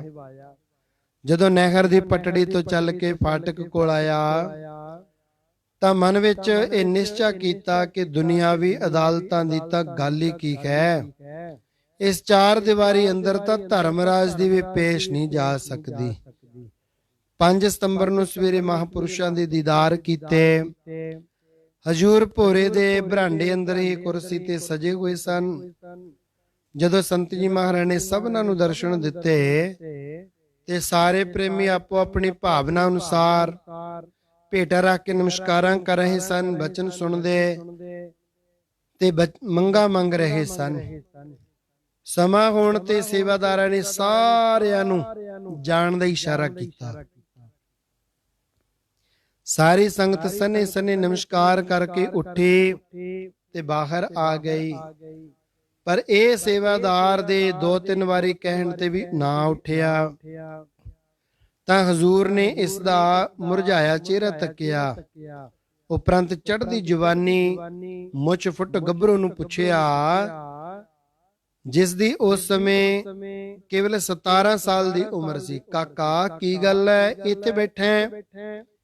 ਇਹਨੇ ਘਬਰਾਏ ਮਨ ਨਾਲ ਆਦ ਤੋਂ ਅੰਤ ਤੱਕ ਸਾਰੀ ਵਾਰਤਾਲਾਪ ਦੱਸ ਦਿੱਤੀ ਅਤੇ ਕਿਹਾ, ਮਹਾਰਾਜ ਮੈਨੂੰ ਆਪਣੇ ਬਚਾ ਲਈ ਹੋਰ ਕੋਈ ਥਾਂ ਨਹੀਂ ਸੁੱਝੀ, ਆਪ ਹੀ ਮੇਰੇ ਤੇ ਤਰਸ ਕਰੋ। ਇਸ ਦੀ ਬੇਨਤੀ ਸੁਣ ਕੇ ਸੰਤ ਜੀ ਮਹਾਰਾਜ ਚੁੱਪ ਕਰ ਗਏ। ਇੱਕ ਹੱਥ ਜੋੜੀ ਸਾਹਮਣੇ ਬੈਠਾ ਚਿਹਰੇ ਵੱਲ ਤੱਕ ਰਿਹਾ ਹੈ। ਕੁਝ ਕੁ ਸਮੇਂ ਤੋਂ ਬਾਅਦ ਉੱਤਰ ਦਿੱਤਾ, ਚੰਗਾ ਗੁਰੂ ਭਲੀ ਕਰੇਗਾ। ਹਜ਼ੂਰ ਦਾ ਹੁਕਮ ਹੈ, ਕੋਟ ਅਪਰਾਧੀ ਸੰਤ ਸੰਗ ਉਧਰੈ, ਜਮ ਤਾਕੈ ਨੇੜ ਨਾ ਆਵੈ। ਜਨਮ ਜਨਮ ਕਾ ਵਿਛੜਿਆ ਹੋਵੇ, ਤਿਨ ਹਰ ਸਿਉ ਆਣ ਮਿਲਾਵੇ। ਪਰ ਹੁਣ ਤੂੰ ਅੰਮ੍ਰਿਤ ਛਕ ਲੈ, ਅੱਜ ਤੋਂ ਬਾਅਦ ਮਾਸ ਸ਼ਰਾਬ ਨੂੰ ਮੂੰਹ ਨਾ ਲਾਵੀਂ। ਨਿਤਾ ਪ੍ਰਤੀ ਆਪਣੇ ਨਿਤਨੇਮ ਤੋਂ ਇਲਾਵਾ ਉਸ ਮਰਨ ਵਾਲੇ ਪ੍ਰੇਮੀ ਦੇ ਨਿਮਿਤ 40 ਦਿਨ ਇੱਕ ਸੁਖਮਨੀ ਸਾਹਿਬ ਦਾ ਪਾਠ ਕਰਕੇ ਅਰਦਾਸ ਕਰਿਆ ਕਰ। ਇਸ ਪ੍ਰਾਸ਼ਚਿਤ ਨਾਲ ਅੱਗੇ ਪ੍ਰਲੋਕ ਜਾਣ ਤੋਂ ਪਹਿਲਾਂ ਇਹ ਹਿਸਾਬ ਮੁੱਕ ਜਾਏਗਾ। ਭਾਵੇਂ ਤੇਰਾ ਕੋਈ ਦੋਸ਼ ਨਹੀਂ, ਪਰ ਫਿਰ ਵੀ ਇਸ ਵਿੱਚ ਤੇਰਾ ਭਲਾ ਹੈ। ਉਸ ਮਰਨ ਵਾਲੇ ਦੀ ਆਤਮਾ ਵੀ ਸ਼ਾਂਤ ਹੋ ਜਾਏਗੀ। ਫਿਰ ਜਿੱਥੇ ਮਰਜੀ ਗਏ ਬੇਫਿਕਰ ਹੋ ਕੇ ਵਿਚਰ। ਗੁਰੂ ਨਾਨਕ ਰਾਖਾ ਹੈ, ਤੈਨੂੰ ਕਿਸੇ ਦਾ ਵੀ ਭੈ ਕਰਨ ਦੀ ਜ਼ਰੂਰਤ ਨਹੀਂ। ਜਿਸ ਦਾ ਸਾਹਿਬ ਡਾਢਾ ਹੋਏ, ਤਿਸਨੂੰ ਮਾਰ ਨਾ ਸਾਕੈ ਕੋਈ। ਇਹ ਪਵਿੱਤਰ ਵਚਨ ਸੁਣ ਕੇ ਇਹਦਾ ਮਨ ਗਦਗਦ ਹੋ ਗਿਆ। ਨੇਤਰਾਂ ਵਿੱਚ ਵੈਰਾਗ ਦਾ ਜਲ ਆ ਗਿਆ। ਹਜ਼ੂਰ ਦੀ ਆਗਿਆ ਪਾ ਕੇ ਤੇ ਭਾਵਨਾ ਨਾਲ ਨਮਸਕਾਰ ਕਰਕੇ ਗੁਰੂ ਕੇ ਲੰਗਰੋਂ ਪ੍ਰਸ਼ਾਦ ਛਕਿਆ। ਦੂਸਰੇ ਦਿਨ ਅੰਮ੍ਰਿਤ ਪਾਨ ਕਰਕੇ ਸੰਤ ਜੀ ਮਹਾਰਾਜ ਤੋਂ ਨਾਮ ਜਪਣ ਦੀ ਜੁਗਤੀ ਪੁੱਛ ਲਈ। ਫੇਰ ਤਾਂ ਇਹ ਇੱਥੇ ਰਹਿ ਕੇ ਗੁਰੂ ਘਰ ਦੀ ਸੇਵਾ ਵਿੱਚ ਜੁਟ ਗਿਆ। ਜਦੋਂ ਇਸ ਨੂੰ ਸੇਵਾ ਕਰਦੇ 1 ਮਹੀਨਾ ਹੋਇਆ, ਖਤ ਪਾ ਕੇ ਜਗਾਦਰੀ ਤੋਂ ਪਤਾ ਕੀਤਾ। ਉਧਰੋਂ ਉੱਤਰ ਆਇਆ ਕਿ ਮਰਨ ਵਾਲੇ ਦਾ ਤਾਂ ਪਤਾ ਨਾ ਲੱਗਣ ਕਰਕੇ ਮੁਕੱਦਮਾ ਹੀ ਨਹੀਂ ਚੱਲਿਆ, ਤੂੰ ਹੁਣ ਇੱਥੇ ਆ ਜਾ। ਸੰਤ ਜੀ ਮਹਾਰਾਜ ਦੀ ਆਗਿਆ ਪਾ ਕੇ ਇਹ ਵਾਪਸ ਜਗਾਦਰੀ ਚਲਿਆ ਗਿਆ। ਉਸ ਦਿਨ ਤੋਂ ਬਾਅਦ ਇਹ ਹਜ਼ੂਰ ਦੇ ਚਰਨਾਂ ਦਾ ਪੱਕਾ ਸ਼ਰਧਾਲੂ ਬਣ ਗਿਆ। ਇਸ ਦੀ ਪ੍ਰੇਰਣਾ ਨਾਲ ਹੋਰ ਵੀ ਬਹੁਤ ਸਾਰੇ ਸੰਤ ਜੀ ਮਹਾਰਾਜ ਦੇ ਪ੍ਰੇਮੀ ਬਣੇ। ਮਾਨ ਰੂਪ ਦਾ ਤੇ ਬਲ ਦਾ ਕਰੀ ਨਾਹੀ। ਸੁਣਿਓ ਜਰਾ ਧਿਆਨ ਨਾਲ। ਮਾਨ ਰੂਪ ਦਾ ਤੇ ਬਲ ਦਾ ਕਰੀ ਨਾਹੀ। ਜਿਸ ਨੇ ਦਿੱਤਾ ਹੈ ਮਤਾ ਉਹ ਖਸ ਲੇਵੇ, ਖਸ ਮੈਨੇ ਖੋ ਲਵੇ। ਚਾਹੀਏ ਆਦਮੀ ਨੂੰ ਅੰਗਾਂ ਨਾਲ ਨੇਕੀ ਕਰਨੀ, ਕਰਕੇ ਪ੍ਰਭ ਦਰਗਾਹ ਵਿੱਚ ਜਸ ਲੇਵੇ। ਜੀਵ ਨਾਲ ਮਿੱਠਾ ਅਤੇ ਸੱਚ ਬੋਲੇ, ਨਾਮ ਪ੍ਰਭੂ ਦਾ ਹਰਦਮ ਹੱਸ ਲੇਵੇ। ਅੱਖਾਂ ਮੰਦੀਆਂ ਨਾਲ ਪਰ ਇਸਤਰੀ ਨੂੰ ਨਾਹੀ ਤੱਕ ਸਿਰ ਆਪਣੇ ਭਸ ਲੇਵੇ। ਹੱਥਾਂ ਨਾਲ ਸ਼ੁਭ ਕੰਮ ਤੂੰ ਕਰੇ ਹਰਦਮ, ਹੱਥੋਂ ਤੇਰਿਓ ਨਾ ਮੰਦੀ ਕਾਰ ਹੋਵੇ। ਚਰਨ ਰੱਖ ਕਰਤਾਰ ਦੇ ਵਿੱਚ ਹਿਰਦੇ, ਇਸ ਸੰਸਾਰ ਵਿੱਚੋਂ ਬੇੜਾ ਪਾਰ ਹੋਵੇ। ਕਾਂਡ 15ਵਾਂ। ਬਾਬੂ ਸਾਧ ਸਿੰਘ ਟਿਕਟ ਕਲੈਕਟਰ। ਇਹਨਾਂ ਦਾ ਪਿੰਡ ਖਾਨਖਾਨਾ, ਜ਼ਿਲ੍ਹਾ ਜਲੰਧਰ ਵਿੱਚ ਬੰਗਿਆਂ ਤੋਂ 2 ਮੀਲਾਂ ਤੇ ਨਵਾਂ ਸ਼ਹਿਰ ਸੜਕ ਉੱਪਰ ਹੈ। ਸਕੂਲ ਵਿੱਚ ਮੈਟ੍ਰਿਕ ਪਾਸ ਕਰਕੇ ਰੇਲਵੇ ਦੇ ਮਹਿਕਮੇ ਵਿੱਚ ਟਿਕਟ ਕਲੈਕਟਰ ਲੱਗ ਗਏ। 1928 ਈਸਵੀ ਤੋਂ ਲੈ ਕੇ 1939 ਈਸਵੀ ਤੱਕ 11 ਸਾਲ ਖਾਸ ਲੁਧਿਆਣੇ ਰਹੇ। ਉਨੀ ਦਿਨੀ 1938 ਈਸਵੀ ਦੇ ਕਰੀਬ ਸਰਦਾਰ ਬਲੈਤੀ ਸਿੰਘ ਰੇਲਵੇ ਗਾਰਡ ਨੇ, ਜੋ ਖਾਸ ਲੁਧਿਆਣੇ ਦਾ ਸੀ, ਸੰਤ ਜੀ ਮਹਾਰਾਜ ਨੂੰ ਆਪਣੇ ਘਰ ਅਖੰਡ ਪਾਠ ਕਰਾਉਣ ਵਾਸਤੇ ਬੇਨਤੀ ਕੀਤੀ। ਹਜ਼ੂਰ ਨੇ ਜਥੇ ਸਮੇਤ ਲੁਧਿਆਣੇ ਚਰਨ ਪਾਏ। ਰਿਹਾਇਸ਼ ਸ਼ਹਿਰ ਤੋਂ ਬਾਹਰ ਜਗਰਾਮਾ ਰੋਡ ਤੇ ਸੀਤਾਰਾਮ ਦੇ ਬਾਗ ਵਿੱਚ ਰੱਖੀ। ਬਾਕੀ ਸਿੰਘਾਂ ਨੇ ਅਖੰਡ ਪਾਠ ਸ਼ੁਰੂ ਕਰਕੇ ਪਾਸ ਹੀ ਸ਼ਹਿਰ ਵਿੱਚ ਰਿਹਾਇਸ਼ ਰੱਖੀ। ਆਪ ਜੀ ਦੇ ਰਾਤ ਦੇ ਸਮੇਂ ਦੀਵਾਨ ਸਜਦੇ। ਬਾਬੂ ਸਾਧੂ ਸਿੰਘ ਨੇ ਵਲੈਤੀ ਸਿੰਘ ਦੇ ਨਾਲ ਆ ਕੇ ਪਹਿਲੀ ਵਾਰ ਦੁਪਹਿਰ ਦੇ ਸਮੇਂ ਸੀਤਾਰਾਮ ਦੇ ਬਾਗ ਵਿੱਚ ਦਾਤੇ ਦੇ ਦਰ ਤੇ ਸਿਜਦਾ ਕੀਤਾ। ਉਸ ਸਮੇਂ ਲੜਤੋਂ ਕਲਾਂ ਦਾ ਸਰਦਾਰ ਚਤਰ ਸਿੰਘ ਆਲੂਵਾਲੀਆ ਚੁੰਗੀ ਇੰਸਪੈਕਟਰ ਵੀ ਇਹਨਾਂ ਦੇ ਨਾਲ ਸੀ। ਦਰਸ਼ਨ ਕਰਕੇ ਮਨ ਇਉਂ ਖਿੱਚੇ ਗਏ ਜਿਵੇਂ ਚੁੰਬਕ ਪੱਥਰ ਨਾਲ ਲੋਹੇ ਦੇ ਨਿੱਕੇ ਨਿੱਕੇ ਜ਼ਰਰੇ ਇਕੱਠੇ ਹੋ ਜਾਇਆ ਕਰਦੇ ਹਨ। ਉਸੇ ਰਾਤ ਦੀਵਾਨ ਸੁਣ ਕੇ ਇਤਨੀ ਸ਼ਰਧਾ ਵੱਜ ਗਈ ਕਿ ਹੋਰ ਕਿਤੇ ਆਉਣ ਜਾਣ ਦਾ ਖਿਆਲ ਛੱਡ ਕੇ ਇੱਕੋ ਦਰ ਦੇ ਬਣ ਗਏ। 1939 ਈਸਵੀ ਦੇ ਮਾਘ ਮਹੀਨੇ ਹਜ਼ੂਰ ਦੇ ਤਪ ਸਥਾਨ ਕਰਮਸਰ ਦੀ ਪਾਵਨ ਧਰਤੀ ਦਾ ਦਰਸ਼ਨ ਦੀਦਾਰ ਕੀਤਾ। ਮਨ ਹੋਰ ਵੀ ਸ਼ਾਂਤ ਤੇ ਇਕਾਗਰ ਹੋ ਗਿਆ। ਉੱਥੋਂ ਦੀ ਰਹੁ ਰੀਤ ਦੇਖ ਕੇ ਤਾਂ ਇਤਿਹਾਸ ਵਿੱਚ ਸੁਣਿਆ। ਕਲੰਗੀਆਂ ਵਾਲੇ ਪਾਤਸ਼ਾਹ ਦੇ ਅਨੰਦਪੁਰ ਸਾਹਿਬ ਦਾ ਪ੍ਰਤੱਖ ਦ੍ਰਿਸ਼ ਸਾਹਮਣੇ ਆ ਗਿਆ। ਕੁਝ ਕੁ ਦਿਨ ਠਹਿਰੇ, ਦਰਸ਼ਨ ਅਤੇ ਕੀਰਤਨ ਦਾ ਆਨੰਦ ਮਾਣਿਆ, ਨਾਮ ਦੀ ਦਾਤ ਪ੍ਰਾਪਤ ਕੀਤੀ। ਉਪਰੰਤ ਘਰ ਚਰਨ ਪਾਉਣ ਵਾਸਤੇ ਬੇਨਤੀ ਕੀਤੀ। ਦਾਤੇ ਨੇ ਮਿਹਰ ਕੀਤੀ ਤੇ ਜਥੇ ਸਮੇਤ ਖਾਨਾ ਨਗਰ ਪੁੱਜੇ। ਘਰ ਵਿੱਚ ਅਖੰਡ ਪਾਠ ਆਰੰਭ ਕੀਤਾ। 3 ਦਿਨ ਹਜ਼ੂਰ ਦਾ ਰੂਹਾਨੀ ਕੀਰਤਨ ਹੁੰਦਾ ਰਿਹਾ।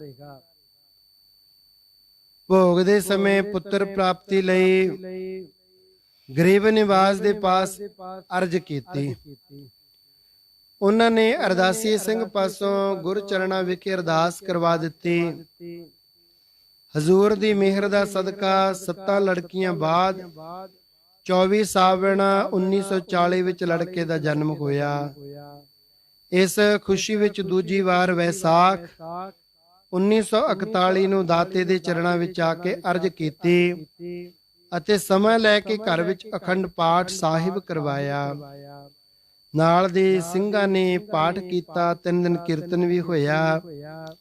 ਭੋਗ ਦੇ ਸਮੇਂ ਆਏ ਮੁਖਵਾਕ ਤੋਂ ਸੰਤ ਜੀ ਮਹਾਰਾਜ ਨੇ ਬੱਚੇ ਦਾ ਨਾਮ ਕੁਲਦੀਪ ਸਿੰਘ ਰੱਖਿਆ। ਬੰਗੇ ਹਸਪਤਾਲ ਦਾ ਸਿਵਲ ਸਰਜਨ ਮੋਤੀ ਸਿੰਘ, ਜੋ ਬਾਬੂ ਸਾਧੂ ਸਿੰਘ ਨਾਲ ਚੰਗਾ ਮੇਲ ਮਿਲਾਪ ਰੱਖਦਾ ਸੀ, ਖਾਸ ਪ੍ਰੇਮੀ ਬਣ ਗਿਆ। ਇਸਨੇ ਬਾਬੂ ਸਾਧੂ ਸਿੰਘ ਨੂੰ ਨਾਲ ਲੈ ਕੇ ਦਾਤੇ ਦੇ ਚਰਨਾਂ ਵਿੱਚ ਅਰਜ ਕੀਤੀ। ਪਤਿਤ ਪਾਵਨ ਨੇ ਸੱਚਾ ਪ੍ਰੇਮ ਜਾਣ ਕੇ ਮੰਨ ਲਈ। ਇਸਨੇ ਖਾਨਾ ਤੋਂ ਬਾਅਦ ਆਪਣੇ ਘਰ ਵਿੱਚ ਚਰਨ ਪਵਾਏ, ਅਖੰਡ ਪਾਠ ਸਾਹਿਬ ਕਰਵਾਇਆ, ਦੀਵਾਨ ਵੀ ਸਜੇ। ਆਪ ਇੱਥੇ 3 ਦਿਨ ਠਹਿਰੇ। ਉਸ ਸਮੇਂ ਖੋਤੀ ਮਰਦਾਨ ਦੀ ਸੰਪਰਦਾਇ ਵਿੱਚੋਂ ਸੰਤ ਮੇਲਾ ਸਿੰਘ ਜੀ, ਜਿਨ੍ਹਾਂ ਦਾ ਸਥਾਨ ਬੰਗੇ ਸ਼ਹਿਰ ਵਿੱਚ ਹੈ, ਇਹਨਾਂ ਨੂੰ ਵੀ ਪਤਾ ਲੱਗਾ। ਉਹ ਵੀ ਸੰਤ ਜੀ ਮਹਾਰਾਜ ਦੇ ਦਰਸ਼ਨਾਂ ਨੂੰ ਆਏ। ਹਜ਼ੂਰ ਨੇ ਇਸ ਮਹਾਪੁਰਸ਼ ਦਾ ਬੜਾ ਸਤਿਕਾਰ ਕੀਤਾ। ਭਾਵੇਂ ਇਸ ਨੇ ਸਥਾਨ ਤੇ ਲਿਜਾਣ ਵਾਸਤੇ ਬੇਨਤੀ ਕੀਤੀ, ਪਰ ਅਰਸ਼ੀ ਦਾਤੇ ਨੇ ਸਮਾਂ ਨਾ ਹੋਣ ਕਰਕੇ ਖੁਸ਼ੀਆਂ ਹੀ ਲੈ ਲਈਆਂ। ਇੱਥੋਂ ਚੱਕ ਕਲਾਲਾਂ ਗਏ। ਇਹ ਆਲੂ ਵਾਲੀ ਸਰਦਾਰਾਂ ਦੀ ਵਸੋਂ ਦਾ ਨਗਰ ਬੰਗਿਆਂ ਤੋਂ 2 ਮੀਲ ਦੇ ਫਾਸਲੇ ਤੇ ਨਜ਼ਦੀਕ ਹੀ ਪੈਂਦਾ ਹੈ। ਇੱਥੋਂ ਦੇ ਉਦਾਸੀਨ ਮਹਾਪੁਰਸ਼ ਬਾਬਾ ਪ੍ਰਿਆਗਦਾਸ ਜੀ ਪਾਸੋਂ ਸ਼੍ਰੀਮਾਨ ਗਿਆਨੀ ਬਲਵੀਰ ਸਿੰਘ ਜੀ ਨੇ ਗੁਰਬਾਣੀ ਦੀ ਕਥਾ ਪੜ੍ਹੀ ਸੀ। ਇੱਥੇ ਸਰਦਾਰ ਚੰਨਣ ਸਿੰਘ ਦੇ ਘਰ ਅਖੰਡ ਪਾਠ ਕੀਤਾ। ਦਰਸ਼ਨ ਕਰਕੇ ਹੋਰ ਵੀ ਪ੍ਰੇਮੀ ਬਣੇ।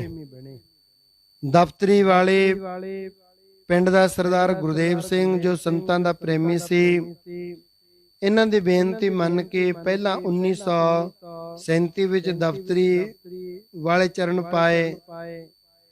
ਕਈ ਦਿਨ ਠਹਿਰੇ, ਅਖੰਡ ਪਾਠ ਤੇ ਕੀਰਤਨ ਵੀ ਕੀਤਾ।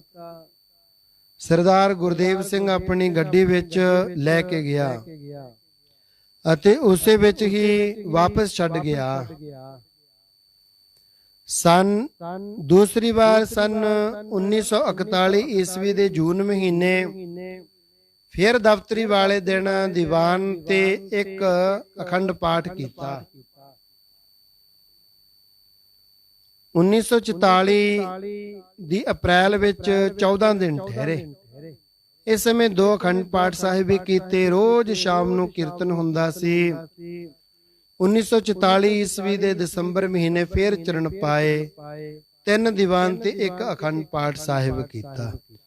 ਹੁਣ ਸ਼੍ਰੀਮਾਨ ਸੰਤ ਕਿਰਪਾਲ ਸਿੰਘ ਜੀ ਮਹਾਰਾਜ ਛੰਨਾ ਵਾਲੇ, ਉਹਨਾਂ ਦੇ ਨਾਲ ਜਿਵੇਂ ਜਿਵੇਂ ਸੰਤ ਮਹਾਰਾਜ ਜੀ ਦੀ ਮੁਲਾਕਾਤ ਹੁੰਦੀ ਹੈ, ਕਿਵੇਂ ਕਿਵੇਂ ਹੋਰ ਉਦਾਰਤਾ, ਹੋਰ ਪ੍ਰੇਮ ਵੈਰਾਗ ਦੇ ਪ੍ਰਵਚਨ ਹੁੰਦੇ ਹਨ, ਕਿਵੇਂ ਕਿਵੇਂ ਥਾਂ ਪਰ ਥਾਂ ਜਾ ਕੇ ਸੰਗਤਾਂ ਦਾ ਭਲਾ ਕਰਦੇ ਹਨ। ਇਧਰ ਕੁੱਪ ਇਲਾਕਾ ਕਿਵੇਂ ਤਾਰਦੇ ਹਨ। ਮਹਾਰਾਜ ਜੀ ਕਿਵੇਂ ਬ੍ਰਹਮ ਦਾ ਉਪਦੇਸ਼ ਦੇ ਕਰਕੇ ਸੰਗਤਾਂ ਦਾ ਭਲਾ ਕਰਦੇ ਹਨ। ਫਲੌਰ ਤੱਕ, ਕਪੂਰਥਲੇ ਤੱਕ ਜਾ ਕੇ ਉਹ ਸਭ ਦੀ ਵਿਚਾਰ ਆਪਾਂ ਕੱਲ ਕਰਾਂਗੇ। ਹੁਣ 227 ਅੰਗ ਤੱਕ ਇਹ ਕਥਾ ਸੰਪੂਰਨ ਹੋਈ। ਜਿਹੜੀਆਂ ਸੰਗਤਾਂ ਕਥਾ ਸੁਣਦੀਆਂ ਹਨ, ਧੰਨਵਾਦ। ਜਿਹੜੇ ਮਹਾਪੁਰਸ਼ ਵਿਦਵਾਨ ਸੱਜਣ ਸੁਣਦੇ ਹਨ, ਗਲਤੀਆਂ ਭੁੱਲਾਂ ਮਾਫ ਕਰਨੀਆਂ, ਵੱਧ ਤੋਂ ਵੱਧ ਸ਼ੇਅਰ ਕਰਿਆ ਕਰੋ। ਕਮੈਂਟ ਕਰਿਆ ਕਰੋ ਅਤੇ ਸਬਸਕ੍ਰਾਈਬ ਕਰ ਦਿਆ ਕਰੋ ਚੈਨਲ। ਬਹੁਤ ਧੰਨਵਾਦ। ਹੋਈਆਂ ਗਲਤੀਆਂ ਮਾਫ ਕਰਨੀਆਂ, ਦੇਵੋ ਅਸੀਸ। ਬੁਲਾਓ ਫਤਿਹ ਸਾਹਿਬ, ਆਖੋ ਵਾਹਿਗੁਰੂ ਜੀ ਕਾ ਖਾਲਸਾ